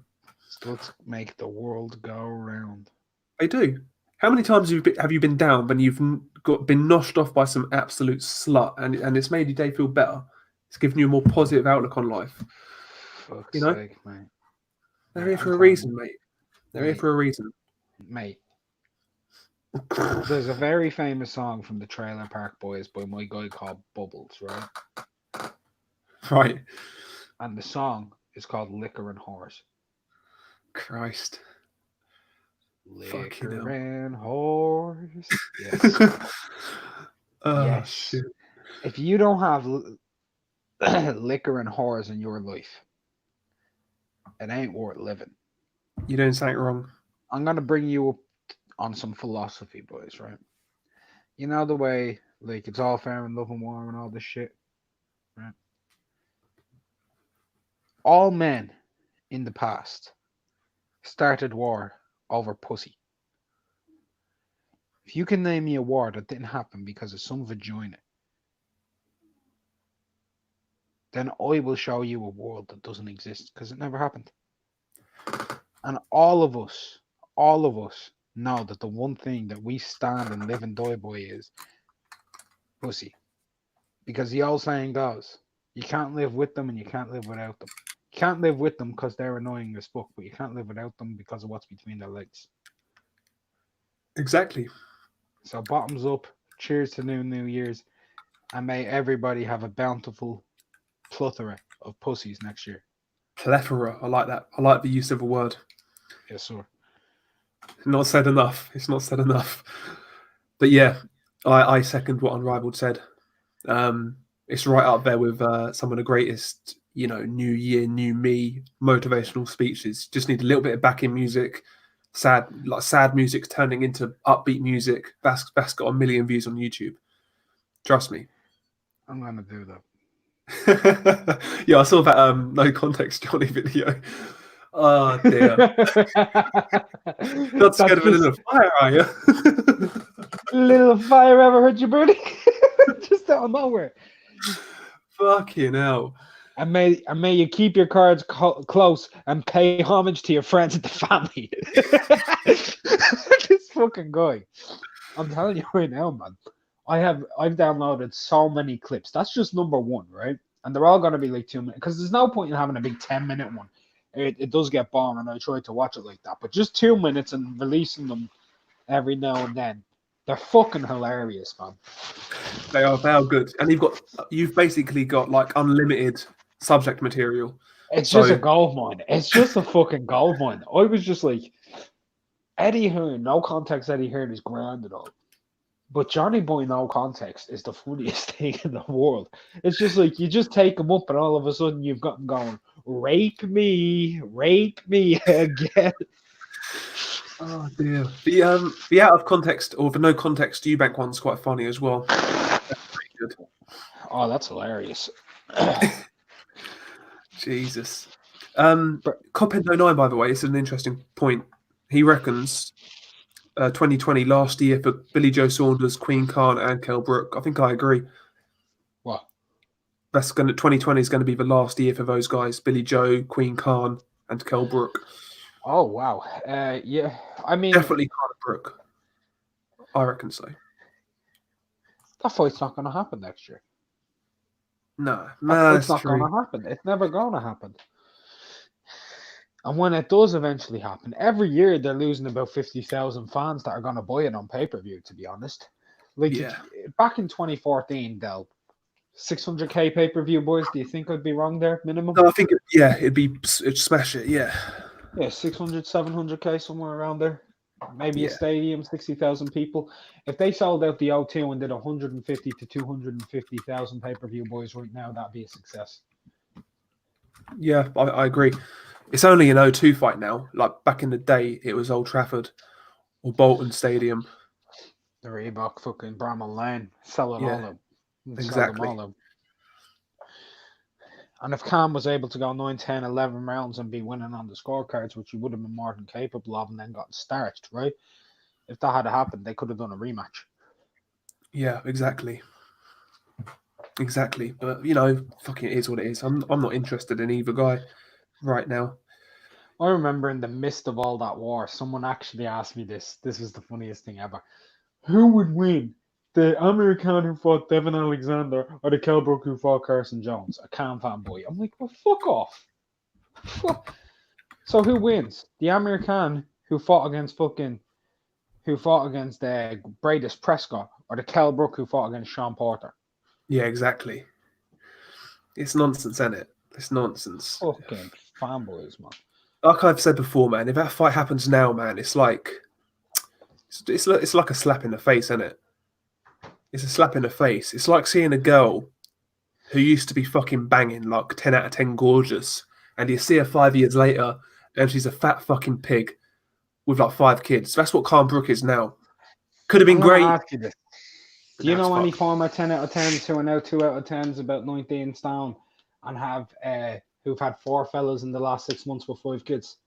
Maybe not 10 out of 10s, but like solid 8s. I've seen them. Yeah, like 8s when I was at school, and then now they're fucked. I know a genuine girl who was a 10 out of 10, yeah? No joke, she's 25 now, right? She has 8 kids. Jesus Christ. And I'm telling you right now, 2 of those kids have the same dad and the rest don't. Bloody hell. And that, gentleman, is a bike. There we go. And that gentleman was ridden by me when I was 14. Before any of them, I swear down, Pat took the V card. Big up. Either that or it was our period, but I'm guessing it was V card. Look like a fucking Friday the 13th set. Jesus Christ. I just went, fuck. Hey man, I thought she was gagging for it. I thought she was a slut, so I just went, boom! And she lets out this big ear. I'm like, oh, fuck. Christ. Oh, Jesus. Coin Blatter, he tries to avoid bikes. Would rather walk. Oh, dear. Would you take on a bike if you were the first one on there? Fucking hell. Armando, he's saying his little cousin has 4 from 4 different daddies. Fucking hell. Yeah, my niece is a fucking slut as well. What's her number? Oh, Go on, I'll Christ. hit you up on my niece. Oh, mate. Fucking hell. They're everywhere, man. All these sluts are there everywhere. Like in 2020 or 2019, whatever you want to call it. Like there should be no hassle in getting laid. People say it's harder, it's easier. You've got the internet. You've got so much at your disposal. Right, all you need to do is throw a few pictures of yourself up, swipe right for about an hour. This is it. It doesn't matter right. It depends on what you look like. Belle can have standards, I can't, right? Belle can have a few standards, I really can't. But just swipe right. Whatever comes through, just fucking send it a message. Be like, yo, what you doing? Yeah, I do that. I always go right. And whatever pops up, you pretty much choose from the litter, don't you? Exactly, yeah. It's like scab it like a fucking vulture. You got the hottest one you'll message, but you'll give it a little bit of time. You don't instantly go. You give it about a couple of hours. You're like, yo, what's up? How's it going? Blah blah blah blah blah blah. If she doesn't respond, right, you look at the next minger. Right, fuck the minger just below her. You know, the solid 7.5, where it's like she'll do. Hey, what's going on? How's it going? Blah blah blah blah blah. Do you want to nibble on my urethra? If she doesn't respond, you go on to the 5 out of 10. You're like, here, let's keep it 100. I'm a 5, you're a 5. Let's make a solid 10. See you later tonight. Mate, I always like it though when you go right, when you swipe right a lot. Like you'll get messages like from the fat ones. Do you know what I mean? Like, they'll get, oh, someone likes me, and they'll fucking send a message out of like they're trying to take the initiative, and like Do it's you know like what fuck. I've noticed, man? Because I'm like a big lad, yeah. I actually get these small little slim boards into me because The I'm just little this big fucking lad. Like these little like midget. 5'1" bitches with thick ass thighs and they're slim as fuck, right? And nice little fat arses on them. They're all into me. But if I wanted a long legged blonde, slim, pure down, she'd look at me and go, eh. She would 100%. But like I go for the ones that are like as hot as her, but like 7 inches shorter. Which Yeah. means what I've got down is gonna penetrate so much more. Swear down, Pat. Oh That's what I dear, go for. mate. I don't even like have any. Well, there, I've got standards in terms of looks, but I don't. Like, as I've got older, I don't really have a type. I'll say that much. Just don't be a I fat do cunt. actually. Is pretty I much. do have a type. If I can't lift you, I can't fuck you. Yeah, I that's a good learned rule that to the go. hard way. I'm telling you now, boys, there's nothing worse than your right leg seizing up and your back muscle pulling when you're trying to fucking bang a girl and you end up falling on your own leg. Nothing worse. That's Oh, happened, man. I'm not even joking. Fell on my own leg. Bent my own leg sideways. George Grove style. Fucking Oh, hell. Jesus Christ. I'm telling you right now, I could see the onion rings in the corner. Fucking hell. Yeah, big up Tuna Luna in the chat. I've not seen you here before, so shout out to you, sir. He thinks Tyson Fury's going to get the KO. A lot of people are saying that. You could be right. You could be right, man. Yeah, BK. Yeah, fat. He's saying he's saying fat girls are the best fuck because they never know when they're going to get it next. Fucking Hands hell. down, that's completely wrong. Because I know fat girls who get way more sex than good looking birds. And the truth is because they put out so much more to feel like they have self-esteem that they're attractive. That's Yeah, genuine as fuck. Fat girls are the biggest whores on the planet. I swear that down, is, Pat. it's like it's almost like the circle of life. It's like it's like nature, you know.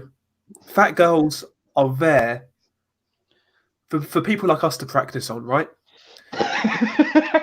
And in return, you know, they get dicked, you know, by multiple people because they're so easy. So it's like a cycle, isn't it? It's almost like I don't know. I thought you were gonna go somewhere else. I thought you were gonna be. You're like there for us to practice on. I was gonna say when it's a slow quarter, right? All that, all that. When it's a slow quarter, and every lad has a slow quarter, right? When you're single, you have a slow quarter. You might even have a slow half. Sometimes you have that slow year, and it's the worst thing in the world, isn't it? The Yeah, worst thing you can imagine. That fat girl will do. There's at least 200 lads swiping right on that fat girl every day who's in the middle of a slow quarter. Every last one of them has a shot. yeah, It's yeah. fact. Exactly, exactly. Well, fat girls, yeah, you're right. They are sluts, and they're bold with it as well. Like even when you're out and about, like they'll try and hit on you. It's like, what the fuck? No, no. Remember once I was basically getting molested by a fat girl like a couple of years ago. I can believe that and all you little skinny twig. Like, she'll be able to shove you inside of her. Like, Mate, it's a proper unit as well, like a proper fucking cement mixer. I was out of there, mate. I was out of just see Dell's the shovel to horse cement mixer. there. Oh, Oh Christ. man, that fuck's sake, man. I'm I'm Mando. fu- Fucking hell. I promised I wouldn't drink again, but it's after Christmas. I had a few drinks over the Christmas, right? I'm fucked. I'm proper fucked. I've not been too bad today. I've had like one vodka. That's it. I might have another one in a That's it. minute. Now you're here. Oh, man, we've been on that Henny for the last 2 hours. Last 2 fucking days, more like. Nah, You know. 2 hour on the Henny, man. Nah, sure. Yeah, I'll tell you what, mate. I'm gonna get a couple of ice cubes, have a smoke, and I'll come back. Like literally like 2 minutes, if that's all right. No, it's not alright. Tough. Pay homage to your friends and the family. Alright. You left with me. Fucking a fat chick is like shooting fish in a barrel. Ah, if she's fucking eating them all, it's not.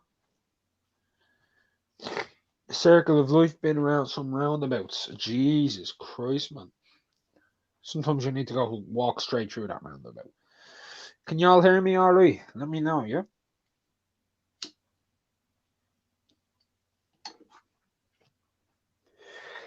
Fuck, the chat's not even working for me. Otherwise, people have just started talking.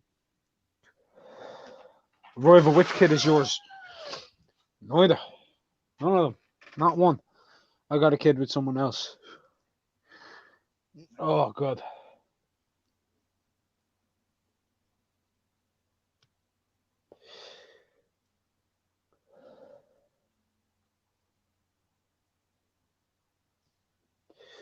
Yo, can y'all hear me? Because I can't see anything in the chat.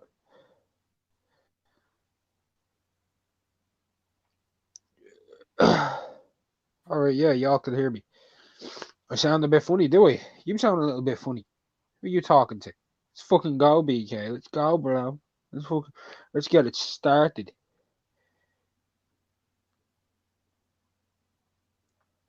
Let's get that going, bro. I'm only joking with you, fam. Alright, yeah, you can hear me. Oh, I'm Irish. It sounds like we're about underwater. Mark, do you remember the Pedraza versus Tank fight? I do indeed, yeah. The one where Pedraza got KO'd in 7. I was already talking about Tank yesterday on my stream. Did a career breakdown, actually. Spoiler alert, there was shit. It sounds like I'm in a fish tank. Mate, I've got this horrible ass cold, yeah? And the heady ain't doing nothing for me. It's backing me up. I'm telling you right now, I'm gonna come out with this fucking chat one day, and I'm just gonna be a head full of snot and sperm all the way up to the top of me gullet. And it ain't doing me no good, it's not. It's doing me no favours.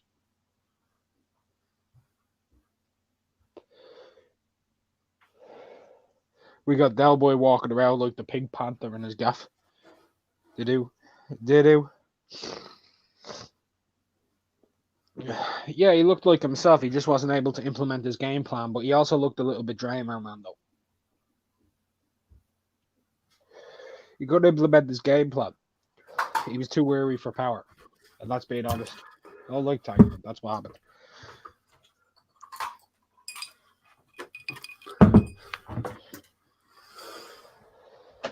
What's happening? Delta. The Delta Squadron is back.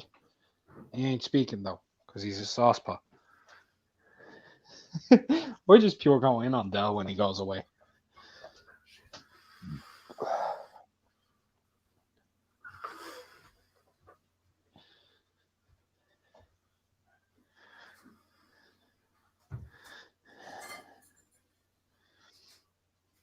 Yeah, but that was a few fights later.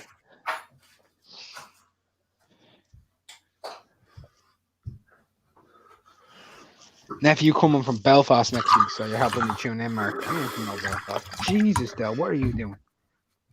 Del breathing heavy, And now. we are back. Del just comes back with this big splash of vodka. No, I've got some orange in it, to be fair. I'm not going to drink it straight out. Not Orange today. juice or orange Yeah. juice or fizzy? Nah, just juice. Oh, man. Nice. Regular. What's your favorite mixer for whiskey? I don't usually drink whiskey, but if I do drink it, usually just Coke, to be honest.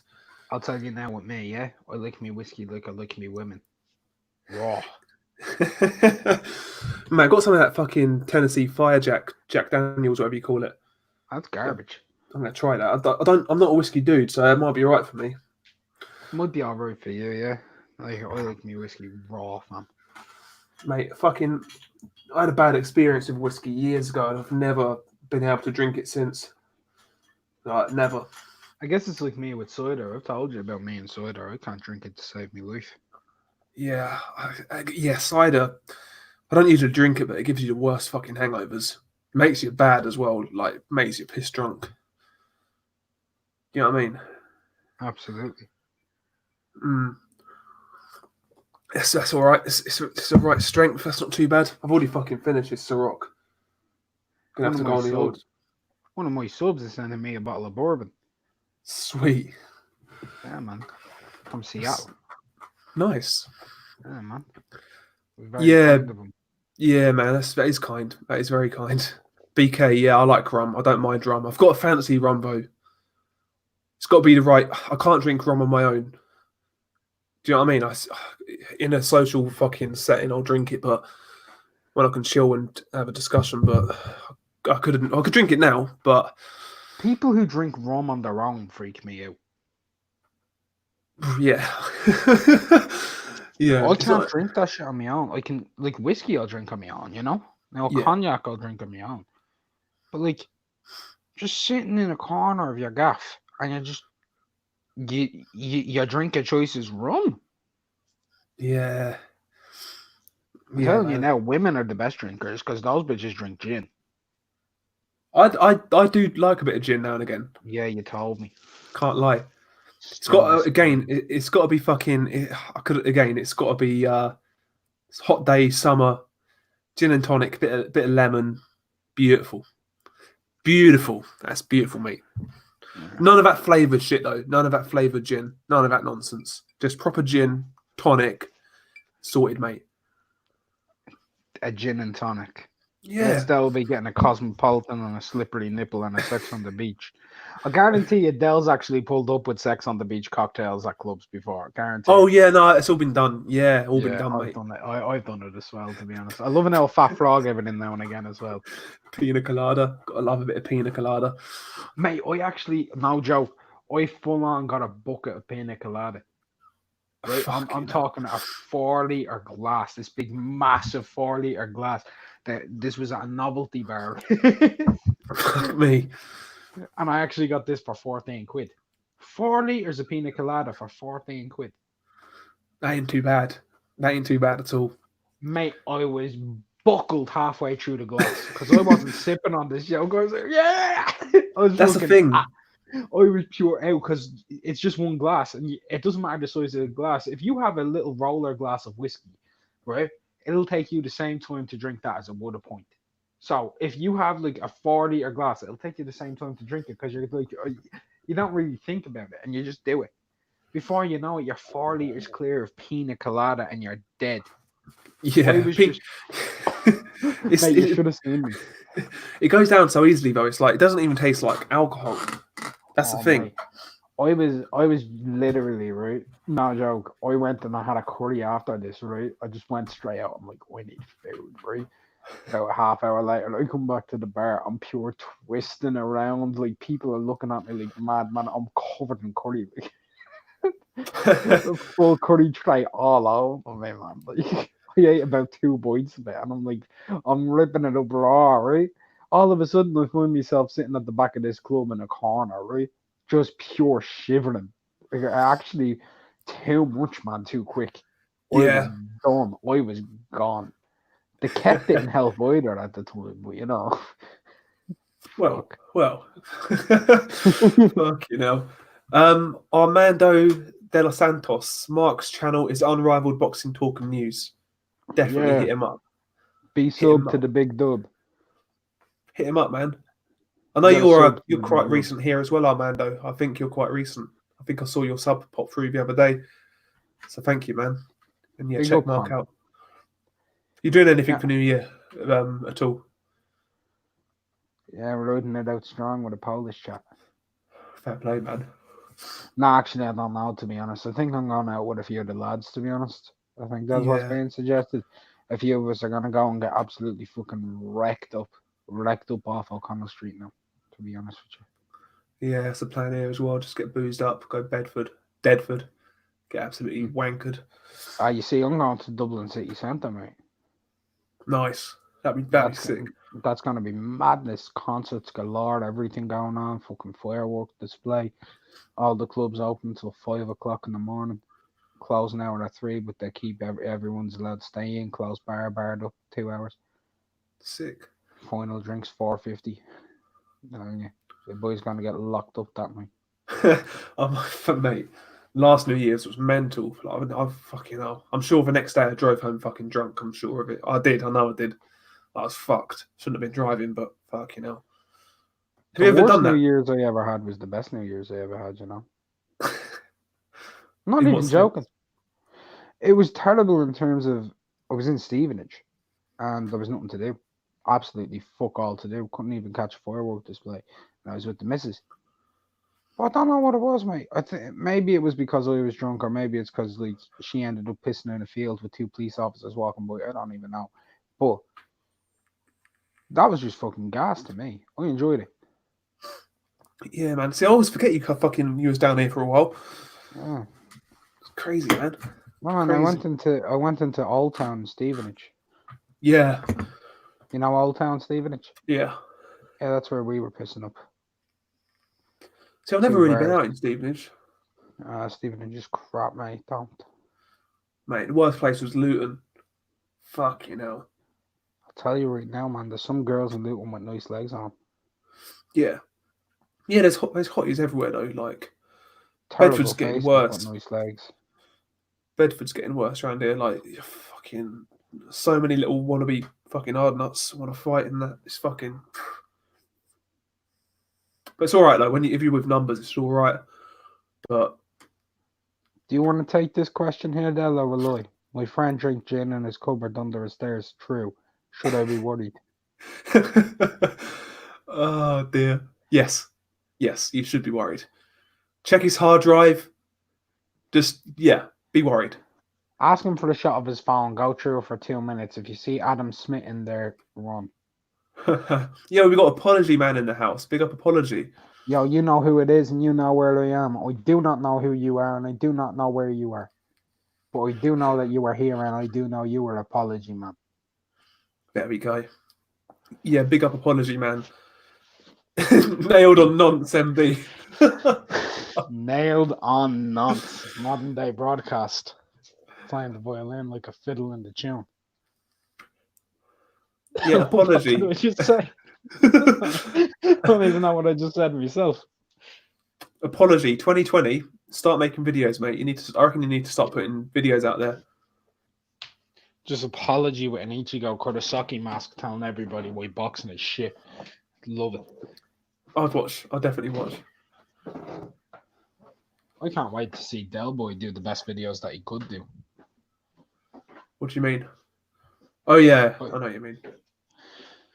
What do I mean? Not really been putting my all into it recently, just with work and that. No, that's not what I'm actually talking about, to be honest with you. I can't wait for you to start talking about like trannies. Oh, trannies and that. Yeah. Like politics. I've been debating it. Yeah.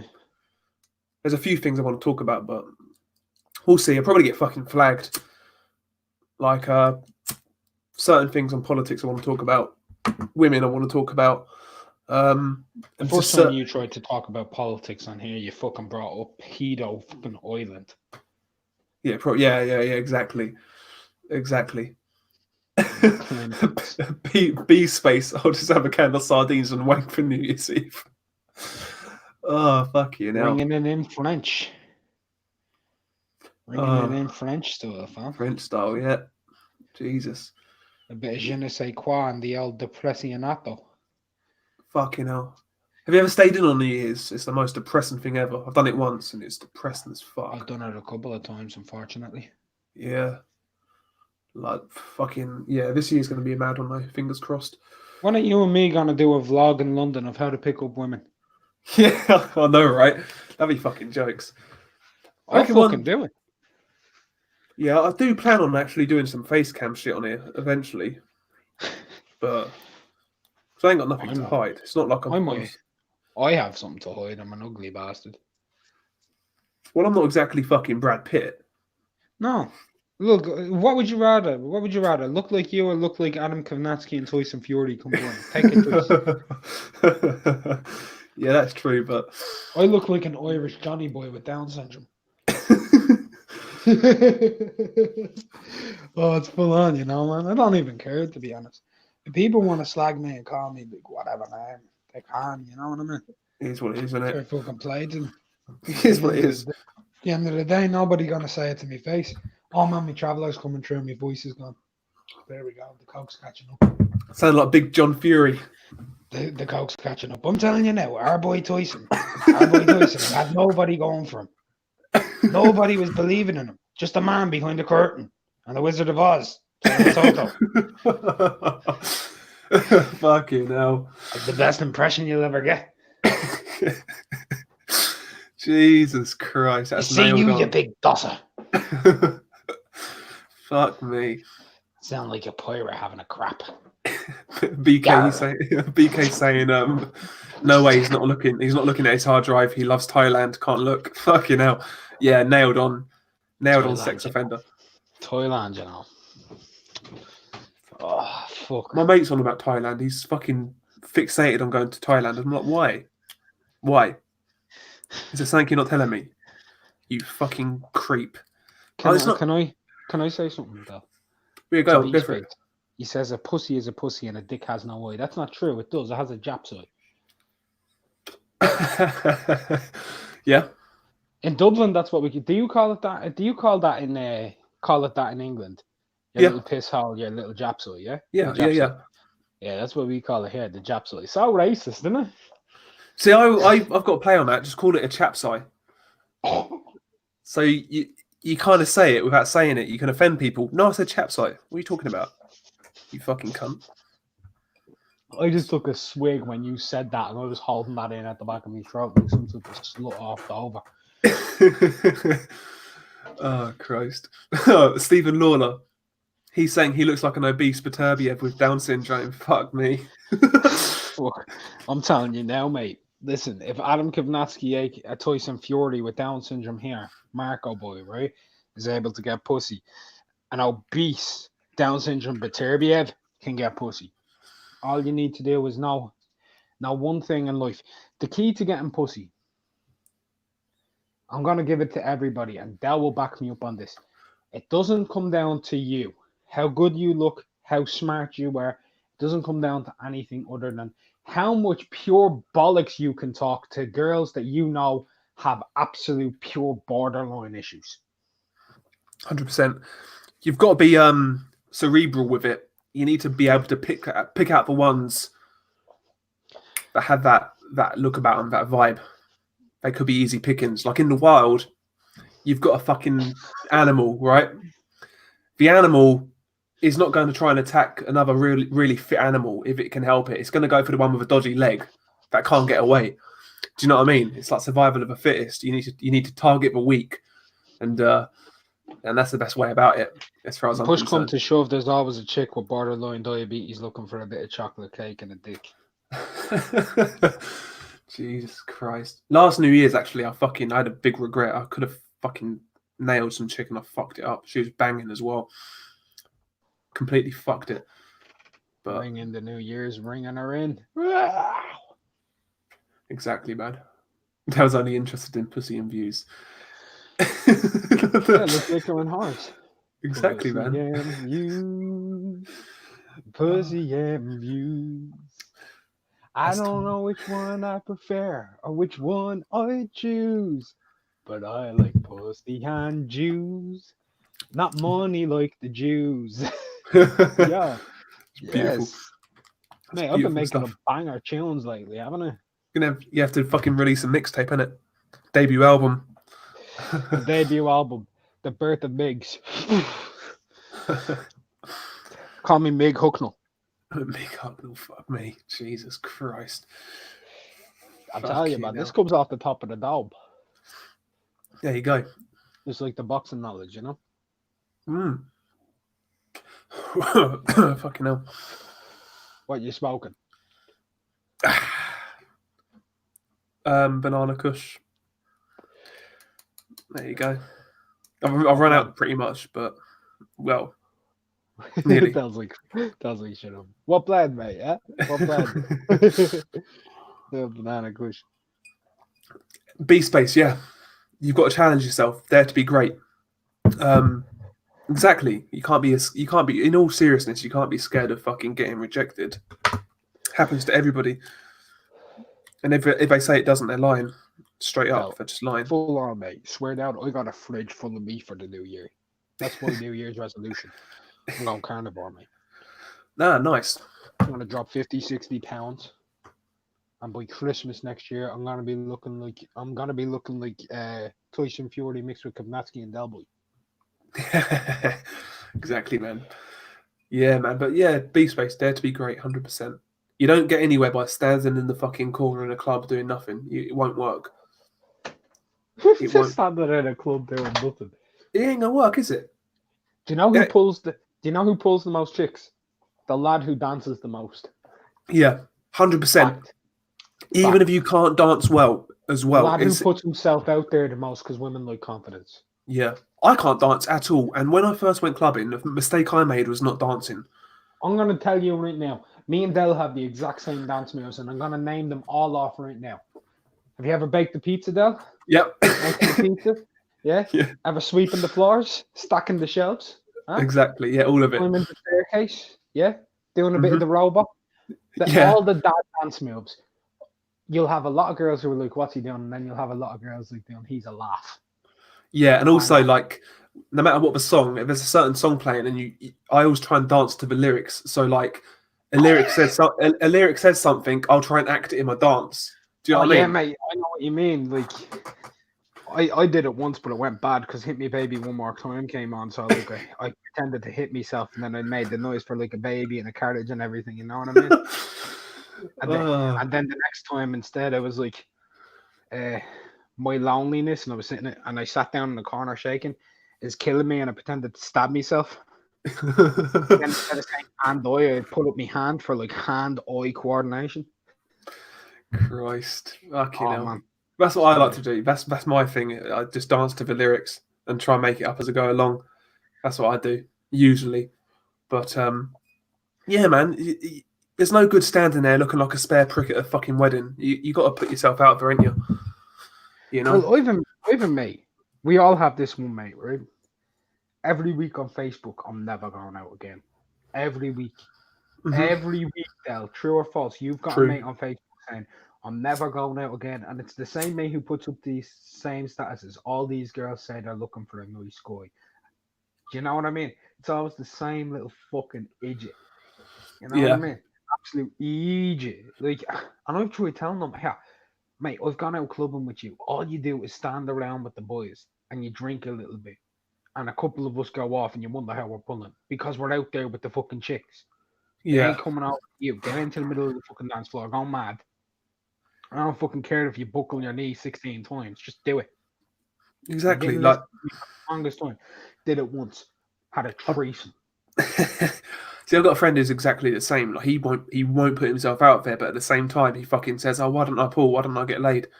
Mate, you're not trying. You're not fucking. What do you think? I'm just gonna walk to you and say, "Fuck me"? No, it ain't gonna happen, mate. Got to put in the groundwork. You know, you got to put in some work. It's not hard. Like I used to be bad at it, but you just teach yourself, don't you? Once you go out a Absolutely. few times, you know what works, what doesn't work, and you go from there. And it's not going to work every fucking night. Don't get it twisted, but you give yourself a much better chance. I'm willing to do tutorials on how to get women because I'm as ugly as can be and I've gotten plenty. I'm being straightforward. Like there is an actual knack to it and it's very simple. Put yourself out there, go after what you're interested in first and foremost. That is the truth. If you're not interested in it, it doesn't go for it. But also, read the bitch. See if she's going to be interested in you. If she has a look about her that's not interested in anything, go after her. I'm telling you that now. The bird who looks the most uninterested is the biggest slut in the world. Do you know what I've been trying to do recently, though, on the last few nights out, is try and go for older chicks, like 40 odd. Mate, I can do that. I can teach you how to do that. Right? Are you ready? Go on. Grow a beard. Yeah. Be 6'4" plus. With 250 pounds. And tell them you're 37. That's what I do and it works. Because I look 37, receding hairline and all. Mate, as the last like a few, this was like maybe October. Like I was chirping some fucking older bird. She's like 40. I think she was 42, 43, and she was going through a divorce, and she was like crying and shit. Like she was getting really emotional. I was playing it, and fucking, I was so close, man, so close. But her fucking friend came over to me, some gay dude, and was like, He baited, man. He just fucked my whole plan up. I was pissed, man. I ruined my night. I was so fucking pissed. Because if I worked a bit harder and worked a bit quicker, it'd have been sealed. But fuck's sake, man. Even now it pisses me off. Winds me up. Fucking Official is backing up our talk as well. Look, it's like we can tell you we've been a bit overweight my whole life through. I'm 175 centimeters. That's about 5'8", boys. 5'9", somewhere around there, maybe 5'10" on a good day. When I was so serious about my boxing, doing 2 training days and dropped 70 kilos plus, looking at every girl as a whore who's below me, every fucking girl on the street was all over me. I was feeling like a piece of meat. Big up official, man. Big up official.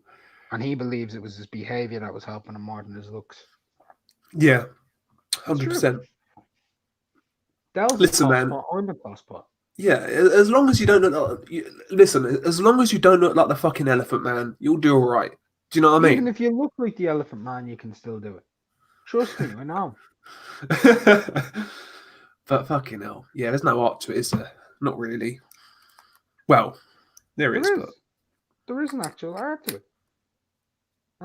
Dad, we're gonna make money off of this. You know those ads that we seen when we were 14 years old on Pornhub on how to pull any woman? But we never bought the book. We can write the book and we can give it out for free. There we go. And we can put it on a website for free and make money off of the ad revenue. What are you doing? Yeah, exactly. The book is 2 pages long. The first page is called Florida Farm and a Rope. The second one is How I Escaped Prison Time. Oh Christ! Fucking hell! 50 Shades of McGregor, MB. 50 Shades of Miggs. Yeah, Buddy Aces in the chat. Big up Buddy Aces. Yeah, the boxing talk's gone south. I'd buy your book, though. Fucking hell, mate. Jesus. 50 Shades of Brexit. 50 Shades of Brexit. Yes, sir. Chapter 6, Stu's Views. I'd read that, you know.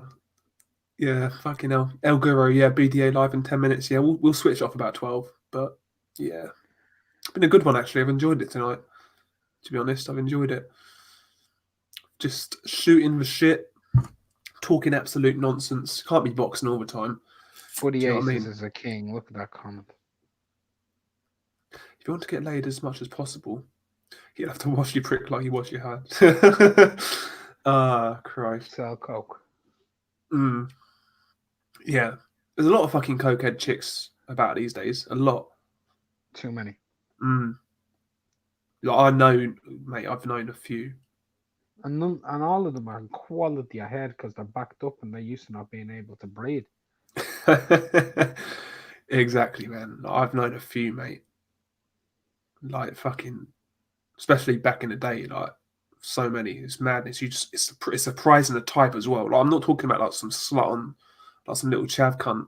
Like proper like chicks who've got it all going. Like good job, you know, well educated. Like it's all over the gaff. Like a lot of these chicks are on something, man. But cocaine's like an epidemic over here. It's like every night out you get offered it.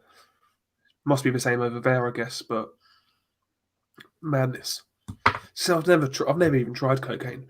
Straight up. Never. I've only gone as far as marijuana. That's it. Yeah, sure. Marijuana. I've seen what like other shit does to people, so I've just fucking leave it. I ain't gonna do that shit. Did you see this post I put up? On what community? Pound for pound top 5 list. Right, so I said, out of curiosity, most pound for pound top 5 list consists of these 5 fighters. So who do you have number 1? Inoue, Usyk, Loma, Canelo, Crawford. Guess who's leading? Gone. Canelo. Not surprised. On my channel, though, that is a surprise. Yeah, that is true. You're not exactly like a Canelo fan, are you? Like not a big like pusher of Canelo. But again, who else are you really going to say? It is kind of hard to put anyone above Canelo in a sense, but well, Usyk's only got 7% of the vote, though. Oh, really? I'm going to have a look at this. 1 second. Unrivaled boxing talk news. Subscribe. That Johnny video, man.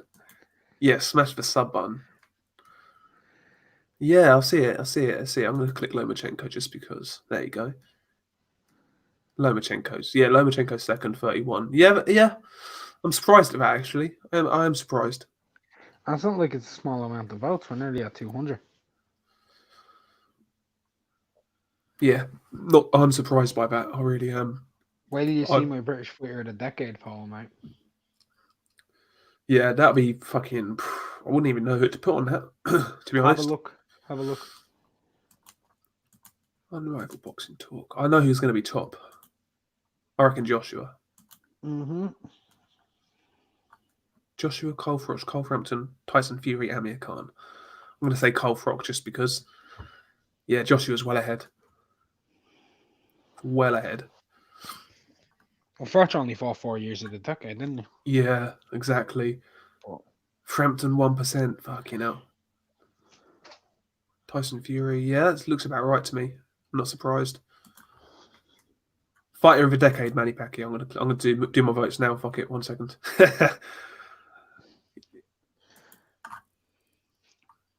Yeah. I left Chocolatito off of that poll on purpose. Oh, really? Yeah, on purpose. So I didn't want nobody picking him, and then I go and pick him for Fighter of the Decade. You know what I mean? Yeah. Fucking Chocolatito, man. Like he fucking amazing fighter. His resume as well. Yeah. His resume stacked. One thing that wound me up though was when those people, like, you know, the usual suspects, just went at him when he lost to Rumvasai. Just disgraceful. Listen, man, it's like, a lot of these people forget he holds a victory over someone who holds a victory over Rumvasai. Quadras. Yep. And Estrada. People forget this. Yeah, but I'm talking about beforehand. Yeah, people forget just how good Quadras was. Yeah, Quadras at one point was very good, and it's got to be said, in my opinion, disclaimer, but that guy, Quadras, was one of the most obvious juicers in the sport at that time. And a massive rehydrator as well. Yeah, like he had back knee upon back knee. Like him and Jesse Vargas, Huey Fury combined. Yeah. And after he got caught, because he got caught for something, I forgot what it was, but he got caught for something, and since then he's looked terrible. He's looked bad. So I think he was juicing personally, and a lot of people at the time felt Quadras beat Gonzalez. I felt Gonzalez won it, but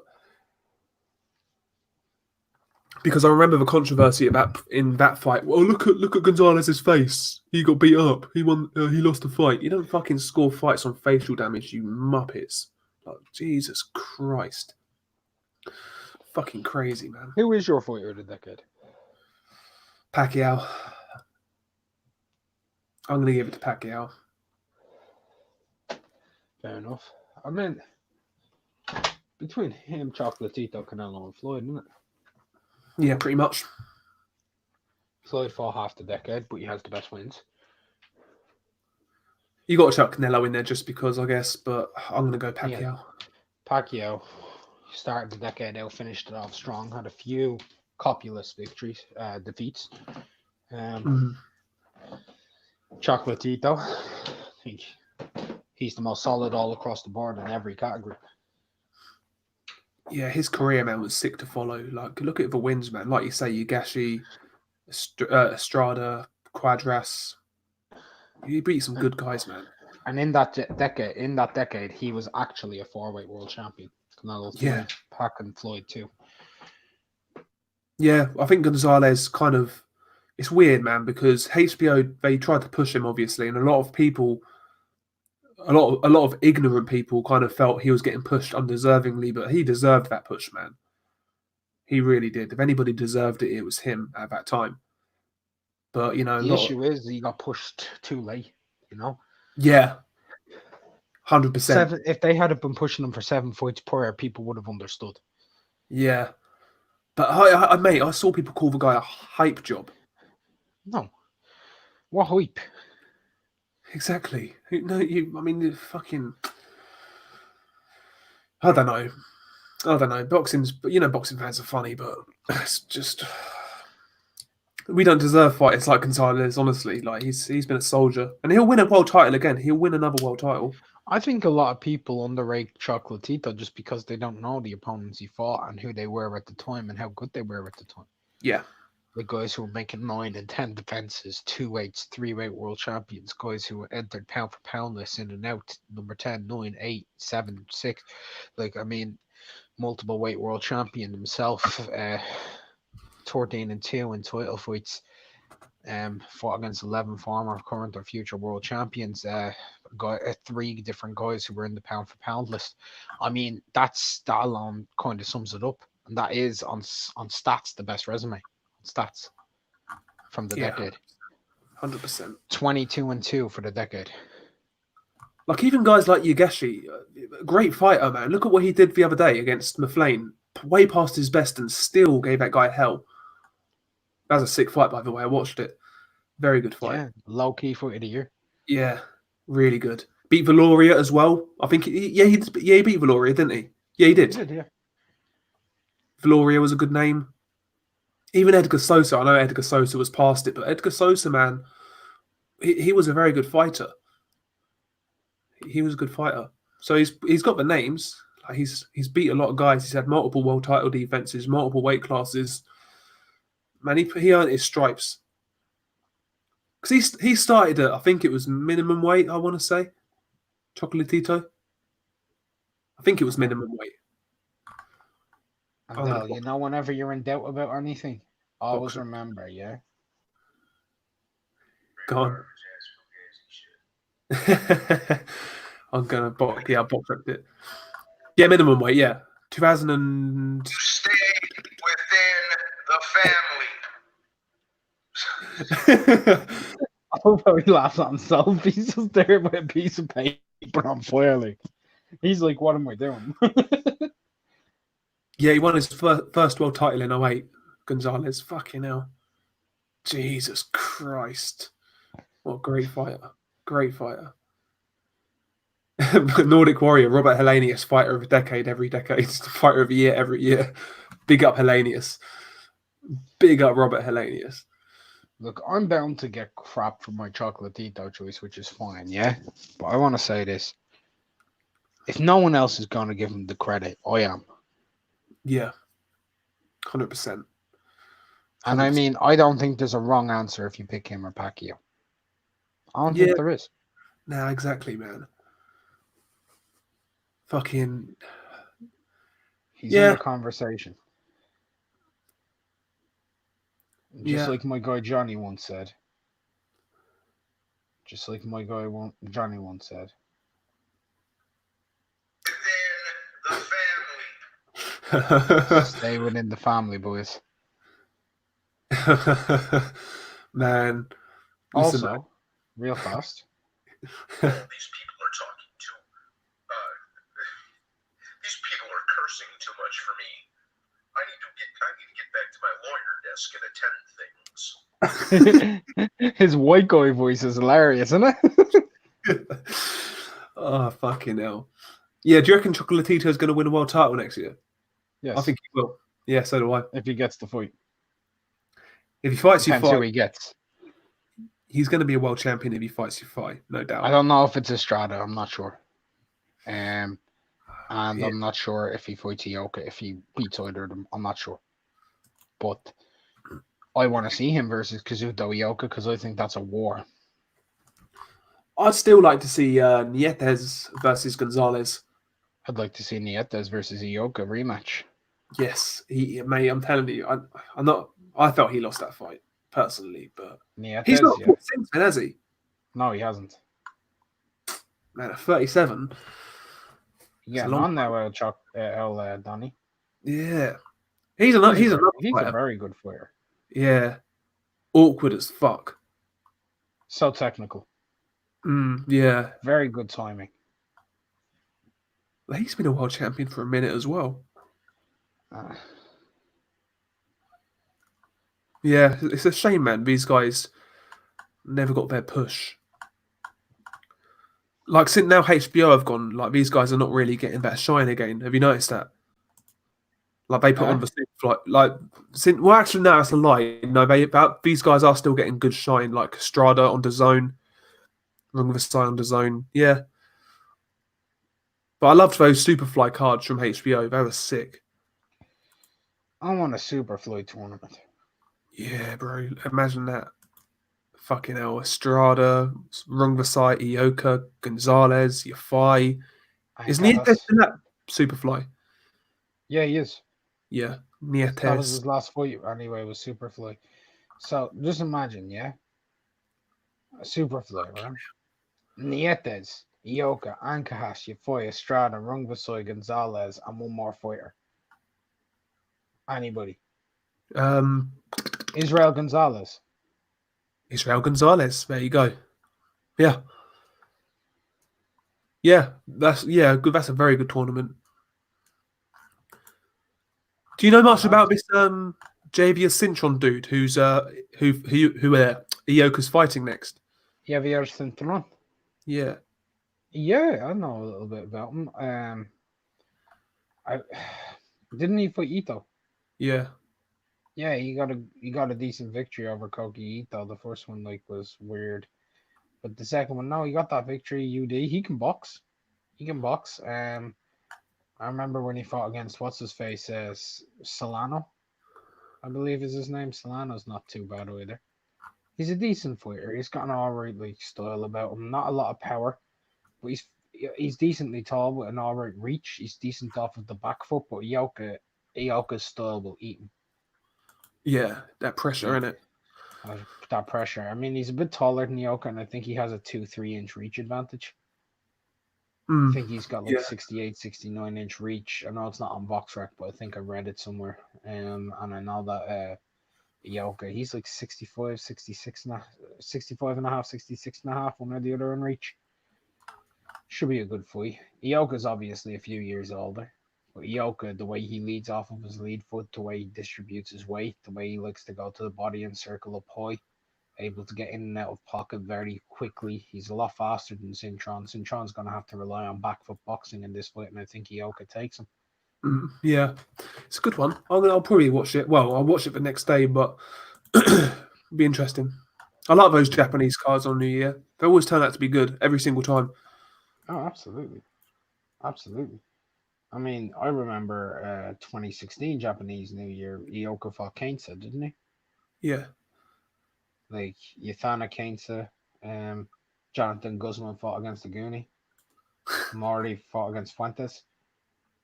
Yep. Like, yeah. I'm just looking at the fights. Nice card. Shawashida fought against some debutant on that card as well, if I remember correctly.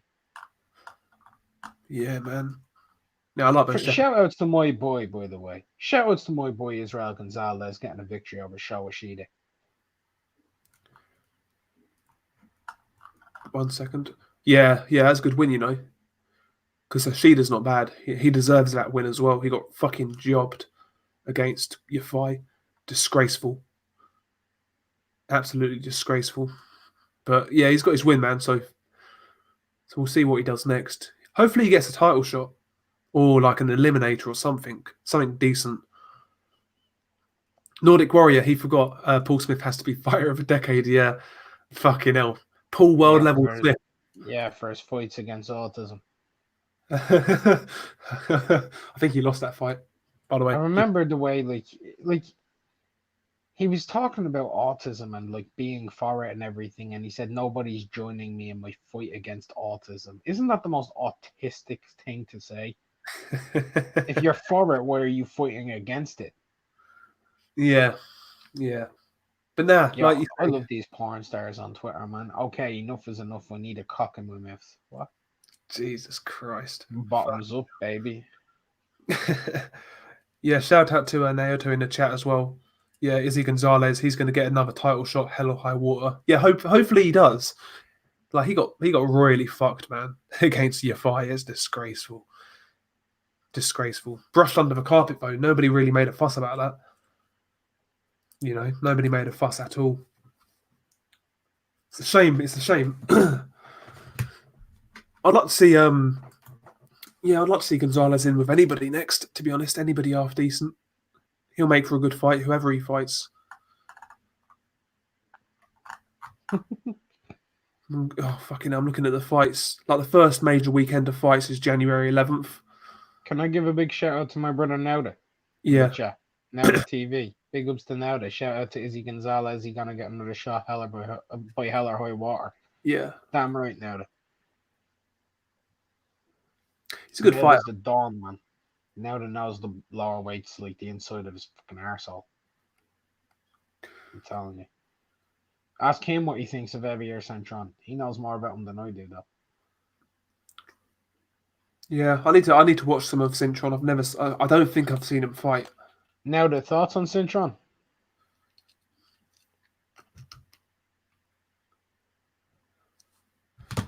One second. Yeah, first. One second. First good weekend of boxing is January 11th. Fucking hell, you got Munguia, Gary O'Sullivan. Fuck me. Jesse Hart, Joe Smith Jr. That's a good fight, you know. That's a very good fight. That's a barn burner, if I've ever seen one. Yeah, that's a decent weekend. Half decent. We got Spartan icons in the building. Big up everyone. Big up yourself, Spartan. Yeah, man. Big up Sporting Icons as well. Yeah, we got loads of people here, man. We've got some good channels on here. Nordic Warrior, Sporting Icons, Naota. Got some good channels in here, man. Hashman's knocking about. Unrivaled Boxing Talking News. Unrivaled Boxing Talking News. Official Scorecard Boxing. Yeah, man. Got some decent people in here. Yeah, smash that thumbs up, lads. Yeah, molest the thumbs up. Just do your thing with it. Do your thing. Treat it like Layla's Star. That's it. Oh, he's trained by Calderon. Okay.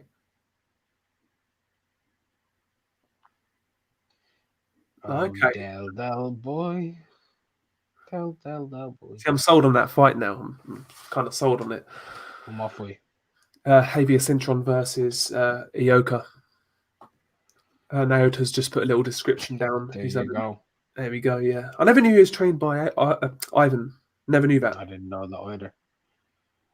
Oh, yes, yeah. There you go. I thought he was 5'6.5" now. 5'8". I think Ioka's going to be too much for him, but there you go. Definitely worth watching, though. Yeah, Ben Haynes, yeah, Gulamarian got a knockout win. I saw that, yeah. Well, I saw the news. Someone told me in the chat earlier. He's a good fighter, by the way, Gulamarian. He's a solid cruiser. Poor man's Gassiev. Yeah, he is very similar to Gassiev. Yeah, a little bit worse, but still a good fighter. Especially like now, you know, Usyk's gone, Gassiev's gone. He'll be a problem. He'll definitely be a problem.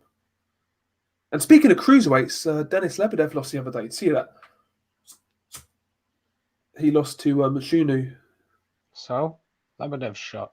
Yeah, I know he's shot, but fucking hell, he stuck around too long, man. He would have beat that dude in his prime. I know Mashunu's a good fighter, but... Prime for prime, we kill him. Yeah, Lebedev fucks him up in his prime. Stuck around too long. Lebedev was never the same, though, after that fight with Guillermo Jones. Never. He was never the same fighter after that fight.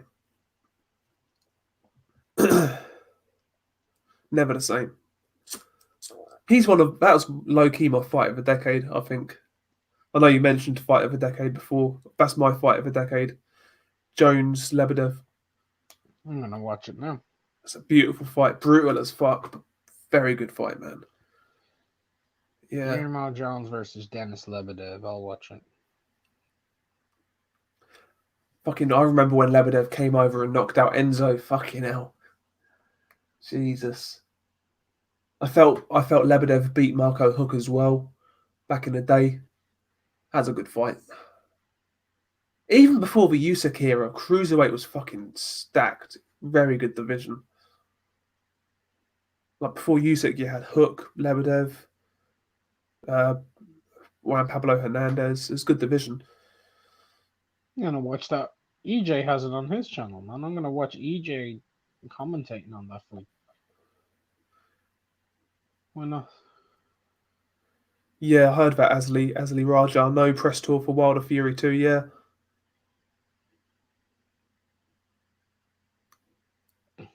Smoking a spliff, not anymore. Not anymore.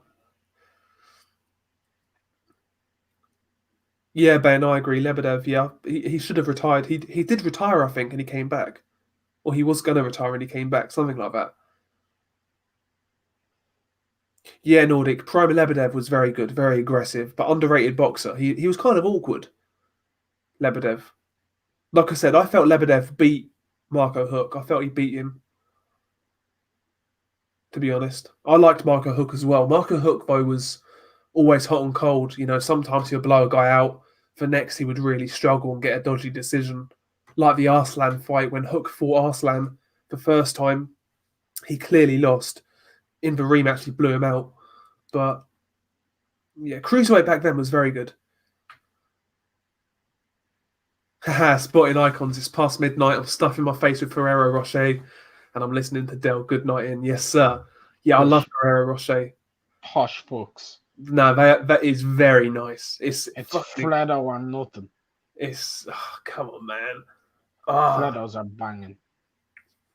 Do you know what I really like, actually? I had them this Christmas. Walnut whips. They're very nice. Walnut whips. Really good, man. Do you know what I've been down on, mate? Go on. The Kimberly Elite biscuits. Oh, Christ. Do you know what they are? Yeah, I've heard of them. So, do you know the regular Kimberleys?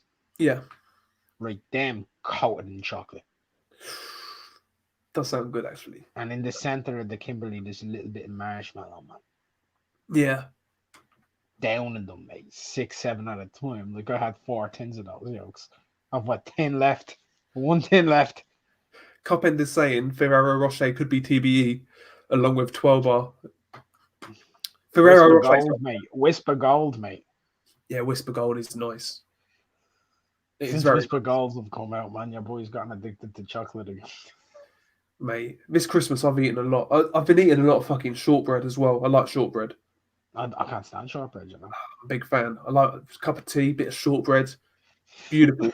I like the way you said that. Oh, big fan. Big fan. What a beautiful shortbread. Love it. What else have I been eating this fucking Christmas? Christ. What's your favourite movie you watched over the Christmas? Mine was Shrek. Do you know what? Kid you not, I've not watched one movie all Christmas. Genuinely. I loved watching Shrek, man. I still need to watch fucking The Irishman. That's pissing. Yeah, I need to make some time and watch that. Serious fun. Yeah. I need to watch that so we can get talking about that movie.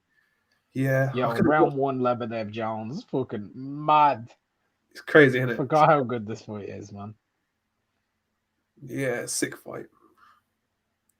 Brutal fight, man. Beautiful to watch, man. Beautiful to watch. Yeah, but yeah, Ferrero Rocher's up there. I've not had any for a long while though. Kind of want to buy them now. But yeah, I've been eating like regular fucking chocolate this Christmas, like fucking celebrations and shit like that. Fucking all that sort of stuff. Oh, that ring girl, man. Whoa. Those Russian ring girls, man. This bitch coming out here dressed with fishnets on, little black halter top, and then the fucking bunny ears, like a little Playboy bunny. You gotta love it. Oh, jeez Christ. I'm trying to watch a stream of. Yeah, official scorecard boxing. I think that's the only Christmas movie I can watch, by the way. Home Alone. Love that movie. See, I hate Christmas movies. I cannot fucking stand them. Can't. Horrible. Would rather watch anything else. But Home Alone, yeah, I like that film. It's a good film. Are you guys finished? Or are you thirsty for more? I know it's not a Christmas film, it's a Thanksgiving film, but I love it is a Christmas film. No, Planes, Trains and Automobiles, that's what I was trying to get at. Planes, Trains and Automobiles is fucking phenomenal. I watched that over the Christmas. I love me a bit of is it John Goodman or Candy in that movie? John Candy, yeah, John Candy. Yeah, I love me a little bit of Uncle Buck. Yeah, no, Lauter and Nordic. Very good shout. Die Hard, the original Die Hard. technically a course. Christmas movie. Yeah, that as well. Die Hard, great movie. Absolutely. See, I liked Die Hard 2 as well. I know that's not. I don't think that was Christmas, but a lot of people hated on Die Hard 2. I like Die Hard 2. That's the airport. Yeah, that's the airport one. Yeah, I like that. Lebedev and John's gone fucking mad on each other, man. Get him, Dennis. All the first 3 Die Hards were sick. I liked all of them. After that, they was terrible, as far as I was concerned. Was it Die Hard 4.0 and Die Hard with a Vengeance or something like that? Terrible. Every time they fucking make a movie in one of these old franchises these days, they're terrible. Only one I liked recently was the new Rambo film. That was all right. That wasn't too bad. That's quite good. Rambo. Yeah, I got to like a bit of Rambo. Rawr. Do you know one film I would like them to actually kind of not remake but have another movie is Lethal Weapon. I loved Lethal Weapon. Lethal Weapon was fucking amazing. All of those films are great. All of them. Loved them all. Especially number 4. Number 4, man, was probably my favourite with Jet Li in it. Lethal Weapon 4, yeah, that's sick. What's your favorite Jet Li movie? Fearless. I've seen Fearless. I don't know, to be fair. Fearless. Yeah, I don't know with Jet Li. Fearless. I think I've seen Fearless. I'm sure I've seen it. Fearless. Maybe I haven't seen it, but I don't know. Fearless. I think Mark's recommended Fearless with Jet Li. I think he might be recommended Fearless. 2006. There we go. I've just found it on IMDb. Yep. Yeah, probably. That sounds like I'd watch that. These two are killing each other. Nordic, dragged across concrete. Yeah, that's got Mel Gibson in it. Yeah, that's a good film. Mel Gibson's a fucking great actor, man. He is great. He is great, man. Say what you want about him, but he's a fucking great actor. Who? Mel Gibson. Absolutely. Loved a lot. I like a lot of his movies, man, but Lethal Weapon for me was just fucking amazing. That's what I want from an action movie, personally. It's like you've got all your action elements, you've got humor, just good characters, just kind of not over cheesy, but cheesy enough. Yeah, I like Lethal Weapon, man. Good shit. Good shit. I tell you what, if you lads haven't seen it as well, one action film I'd really recommend is there's two movies in this franchise, but it's called Crank with Jason Statham. It's really out there. It's really out there, but it's fucking funny. It's a good watch. It really is. Can't stand it. Crank is fucking great. loved Crank. Both of them as well. Yeah, Nordic. Mel Gibson's fucking sick. Great actor. What's my favourite Mel Gibson movie? That's a good shout. Fucking hell, I'll have to look. Jesus. So you know what people should watch if they haven't? The Football Factory. Yes, Football Factory. Payback. Oh, I forgot about Payback. Yes, that's a good film. Payback. So what's your favorite scene in Football Factory? Mine's Dorian. Yeah, Dorian. Sounds like a puff. Yeah. Oh dear. Yeah, I like Football Factory. I actually like the ending as well. That's a fucked up ending, but I like it when he gets shot at the end. Spoiler alert. You're such a fucking gimp, aren't you? Christ. Yeah, Nordic. Yeah, Crank. First part. Yeah. First one is the better one. I liked the second as well, but yeah, first one is definitely better. And do you know what I was watching the other day? Under Siege 1 and 2. They were good movies with Steven Seagal. Under Siege. I actually prefer the second one, to be honest, on the train. But I liked Under Siege. Those good fucking films. Good fucking films, man. Under the Siege. They don't make fucking films like that anymore. Like all the action films these days, for the most part, are pretty crap. There's You a know few. what's the best action movie ever? Go on. One Night in Paris. One Night in Paris. Never seen it. Paris Hilton sex tape. Oh, I've seen it. Full of action. Oh, Face Off was a sick film. I just googled best action movies. Face Off was amazing. I loved that film so much. Nicolas Cage going full Nicolas Cage and John Travolta. Amazing shit. True Lies, yeah, True Lies is up there. Just looking at the fucking movies now. Hard Target with Van Damme was a very good film if you've not seen it. Hard Target was very good. I've not seen that Nordic Warrior. I've not seen Out for Justice. I've heard of it. I've not seen it. Enrique Alana jumping out of the cake and Under Siege was my favourite part. Exactly, man. Cop in 09, where is Nicolas Cage now? Fuck knows. He's a good actor, though. I like it when he goes full fucking crazy mode, Nicolas Cage. Out for Justice, yeah, I need to watch that. I need to watch it. Yeah, we've got Junior in the building. Big up Junior. Con Air. Shout out to Junior, the lad. Big ups. What's happening with you, Junior? You doing alright, man? What's the story? Con Air. How about that? That's a good film. That's fucking good, fuck's sake. Yo, man, Prime Meg Ryan, yeah. Yeah. Not really an action film, but Starship Troopers from the 90s, the first one, that was fucking good. I like that.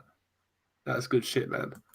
That had Prime Denise Richards in it as well, so you gotta like a bit of that. Fuck you know. Out for Justice, there we go. Yeah, I need to watch that shit. I need to watch it. Hard to Kill was pretty good as well with Steven Seagal. That was pretty good.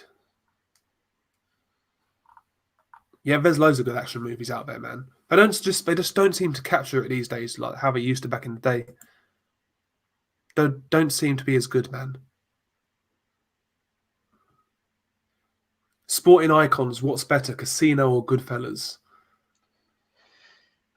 That's going to be a 50-50 to every lad you ask. Yeah, I do like Casino. I think it's actually, I wouldn't say underrated, but I love Casino. It's a bit more brutal, but Casino's not an underrated movie. It's rated by many as one of the best films of all time. I feel like it. I prefer Goodfellas, but Casino is brilliant. I think I probably would say Goodfellas is a better movie, to be honest. But I do like both. I've got a lot of time for both. I love both. It's mostly the same cast, man. Yeah. It is, yeah. Pesci, De Niro, yeah, exactly, yeah. But yeah, I'd say Goodfellas. Yeah, I think I'd say Goodfellas. But not by much. Sporting Icons, he's saying The Irishman is good. Yeah, I need to watch it, man. Still not seen it. See, Junior's a Tarantino fan. I like Tarantino. I like some of his work. I like Reservoir Dogs, man. That's a great film. Love that movie. Reservoir Dogs. What else do I like from Tarantino? Pulp Fiction. And what's the last one I really liked? Oh, fuck's sake. The one with fucking vampires in it. Oh, Christ. Dusk Till Dawn, that one. Yeah, I loved that as well. Sporting Icons, he's saying the best Tarantino movie's Hateful Eight. A lot of people like that movie. I've still not seen it, I can't lie. I ain't seen it. I don't think it's the best movie with Tarantino. Yeah, my favorite is definitely Reservoir Dogs. That's my one, personally. Reservoir Dogs, Inglourious Bastards. Yeah, Inglourious Bastards. That is good. Death Proof. Nordic Warrior, Lake Placid is the greatest movie of all time. I liked Lake Placid. I watched that growing up, man. Speaking of Smith. fucking killer crocodiles, have you seen that fucking new one? Or what's it called? No. Like Crawl or something? I don't watch Oh yeah, I anything watched that. to I do watched with that the other day. animals. It was alright. It wasn't too bad. Rob Zombie movies are horrible, Junior. In my opinion. I'm not a fan. I don't like what he did to Halloween. As a Halloween fan, I didn't like it at all. What are we talking about? Rob Zombie as a director. No, fuck him. There's one movie I liked. Was it The Devil's Rejects? That was all right. That wasn't too bad. But apart from that, not feeling it. Not feeling it. Yeah, Nordic. I thought Crawl was pretty good as well. Like not a great movie, but one of those movies. It's a good time filler. It's decent enough. It's solid. Had a good time with it, so I thought it was pretty decent. And I'm not one of those people who likes those sort of killer animal movies. I'm not one, not my scene, but I quite enjoyed it, to be honest. I've never watched Lake Placid. It's a good movie, man. It's definitely worth it. According to IMDb, it's got 5.7 out of 10. Watch it. It's 46%. It's cheesy. Is it one of these movies that's really terrible, but if you have the right sense of humor, it's the most hilarious thing ever? I wouldn't even say it's terrible. It's just like it's not really grounded in reality, but it's a good watch, man. It's entertaining. Yeah, Nordic Warrior, Black Christmas. Yeah, the remake. I avoided it, mate. I saw the trailer. I knew that was going to be an SJW fucking nonsense fest. I just avoided it. I watched your review of it as well, but I liked the original Black Christmas, like the 1974 one. That was good, but yeah, fucking wankers. They got to ruin everything, Hollywood, and all of these movie companies, man. They got to ruin everything. Yeah, sporting, that is true. You can't beat the Godfather trilogy. Wow. That's a good. You just committed a sin. I prefer Godfather 2, I can't lie. You just committed a sin. Godfather. Yeah, it's disgraceful, Nordic. It's not a good movie. Sleepers. I've heard of it, I've not watched it. Just Google it there and look at the cast. Sleepers. Speaking of the gangster ones, sporting, I liked Scarface. That's one of my favourites. Like Scarface. Sleepers. Brad Pitt, Kevin Bacon, De Niro. Yeah, that is quite a cast. You know, Jesus. Apparently they're going to remake Scarface. That's going to be absolute trash. They can't remake. Leave it alone. Yeah. They can't remake Scarface, man. Leave it alone, man. You can't Ain't no actor out there can do Al Pacino. But have you heard who might play Tony Montana in a new one? Who? Denzel Washington. Joke ting. It's joke, man. Just leave it alone. Denzel, he's a good actor, but he's not fucking Albert. He's not Tony Montana. Yeah, Carlito's Way is very good. Sporting Icons, very good. I liked Carlito's Way. The Departed as well, a bit of a more modern one. That was quite good as well. Gangs of New York. Gangs of New York, yeah. Yeah, Nordic, imagine an SJW Scarface. It could go that way, though. That's the thing. It could go that way with movies these days in Hollywood. They'll fucking ruin it. They'll ruin it, trust me. They'll fucking ruin it. Scarface for the Me Too era, yeah. Like the original Scarface, I think, held the record for like the most F-bombs in a movie for a long time. Like fucking crazy. Crazy. Official scorecard boxing. There's 2 Korean classics, Old Boy and Lady Vengeance. Parts of a Vengeance trilogy. Handmaiden for the same director. A bit too much LGBT propaganda, but a lot of hot lesbian scenes. Fucking hell. Speaking of messed up Asian movies, I Saw the Devil. That's my favourite. That's a very good film. fucked up, but it's a very good film. Yeah, I saw that Sporting. The new Ghostbusters is coming out with some of the original cast. Yeah, that's another movie they were in though. They fucking remade it with all those chicks, and it was terrible. All those fat ass fucks. Yeah, terrible. Again, just doing it for like fucking SJW purposes, completely ruined it. Heard Bollywood getting hold of Scarface Jr. Christ. Fucking hell. Yeah, official. Did you like it? I Saw the Devil. I thought it was very good. I really enjoyed it. Well, I enjoyed it as much as you can, that sort of movie, if that makes sense. But I thought it was quite good. I thought it was pretty good. Yeah, Nordic, mate. Fact. Bruv. Anyway, I think I'm going to wrap this one up, you know. I think I'm going to wrap it up like a Christmas present. And Contraception. Exactly. I'm going to wrap it up. First and foremost, anyone who's not subbed to Unrivaled, you know the score. Unrivaled Boxing Talk and News. Check him out. Hit the sub button and show some support. Smash the like on the way out. Much appreciated. Hopefully you guys enjoyed it. I certainly did. Good stream. I always say this, man. I'll try and do more streams. New Year's coming up, so I'll try and make more of a regular thing of it. But yeah, hopefully you guys enjoyed it, man. Peace.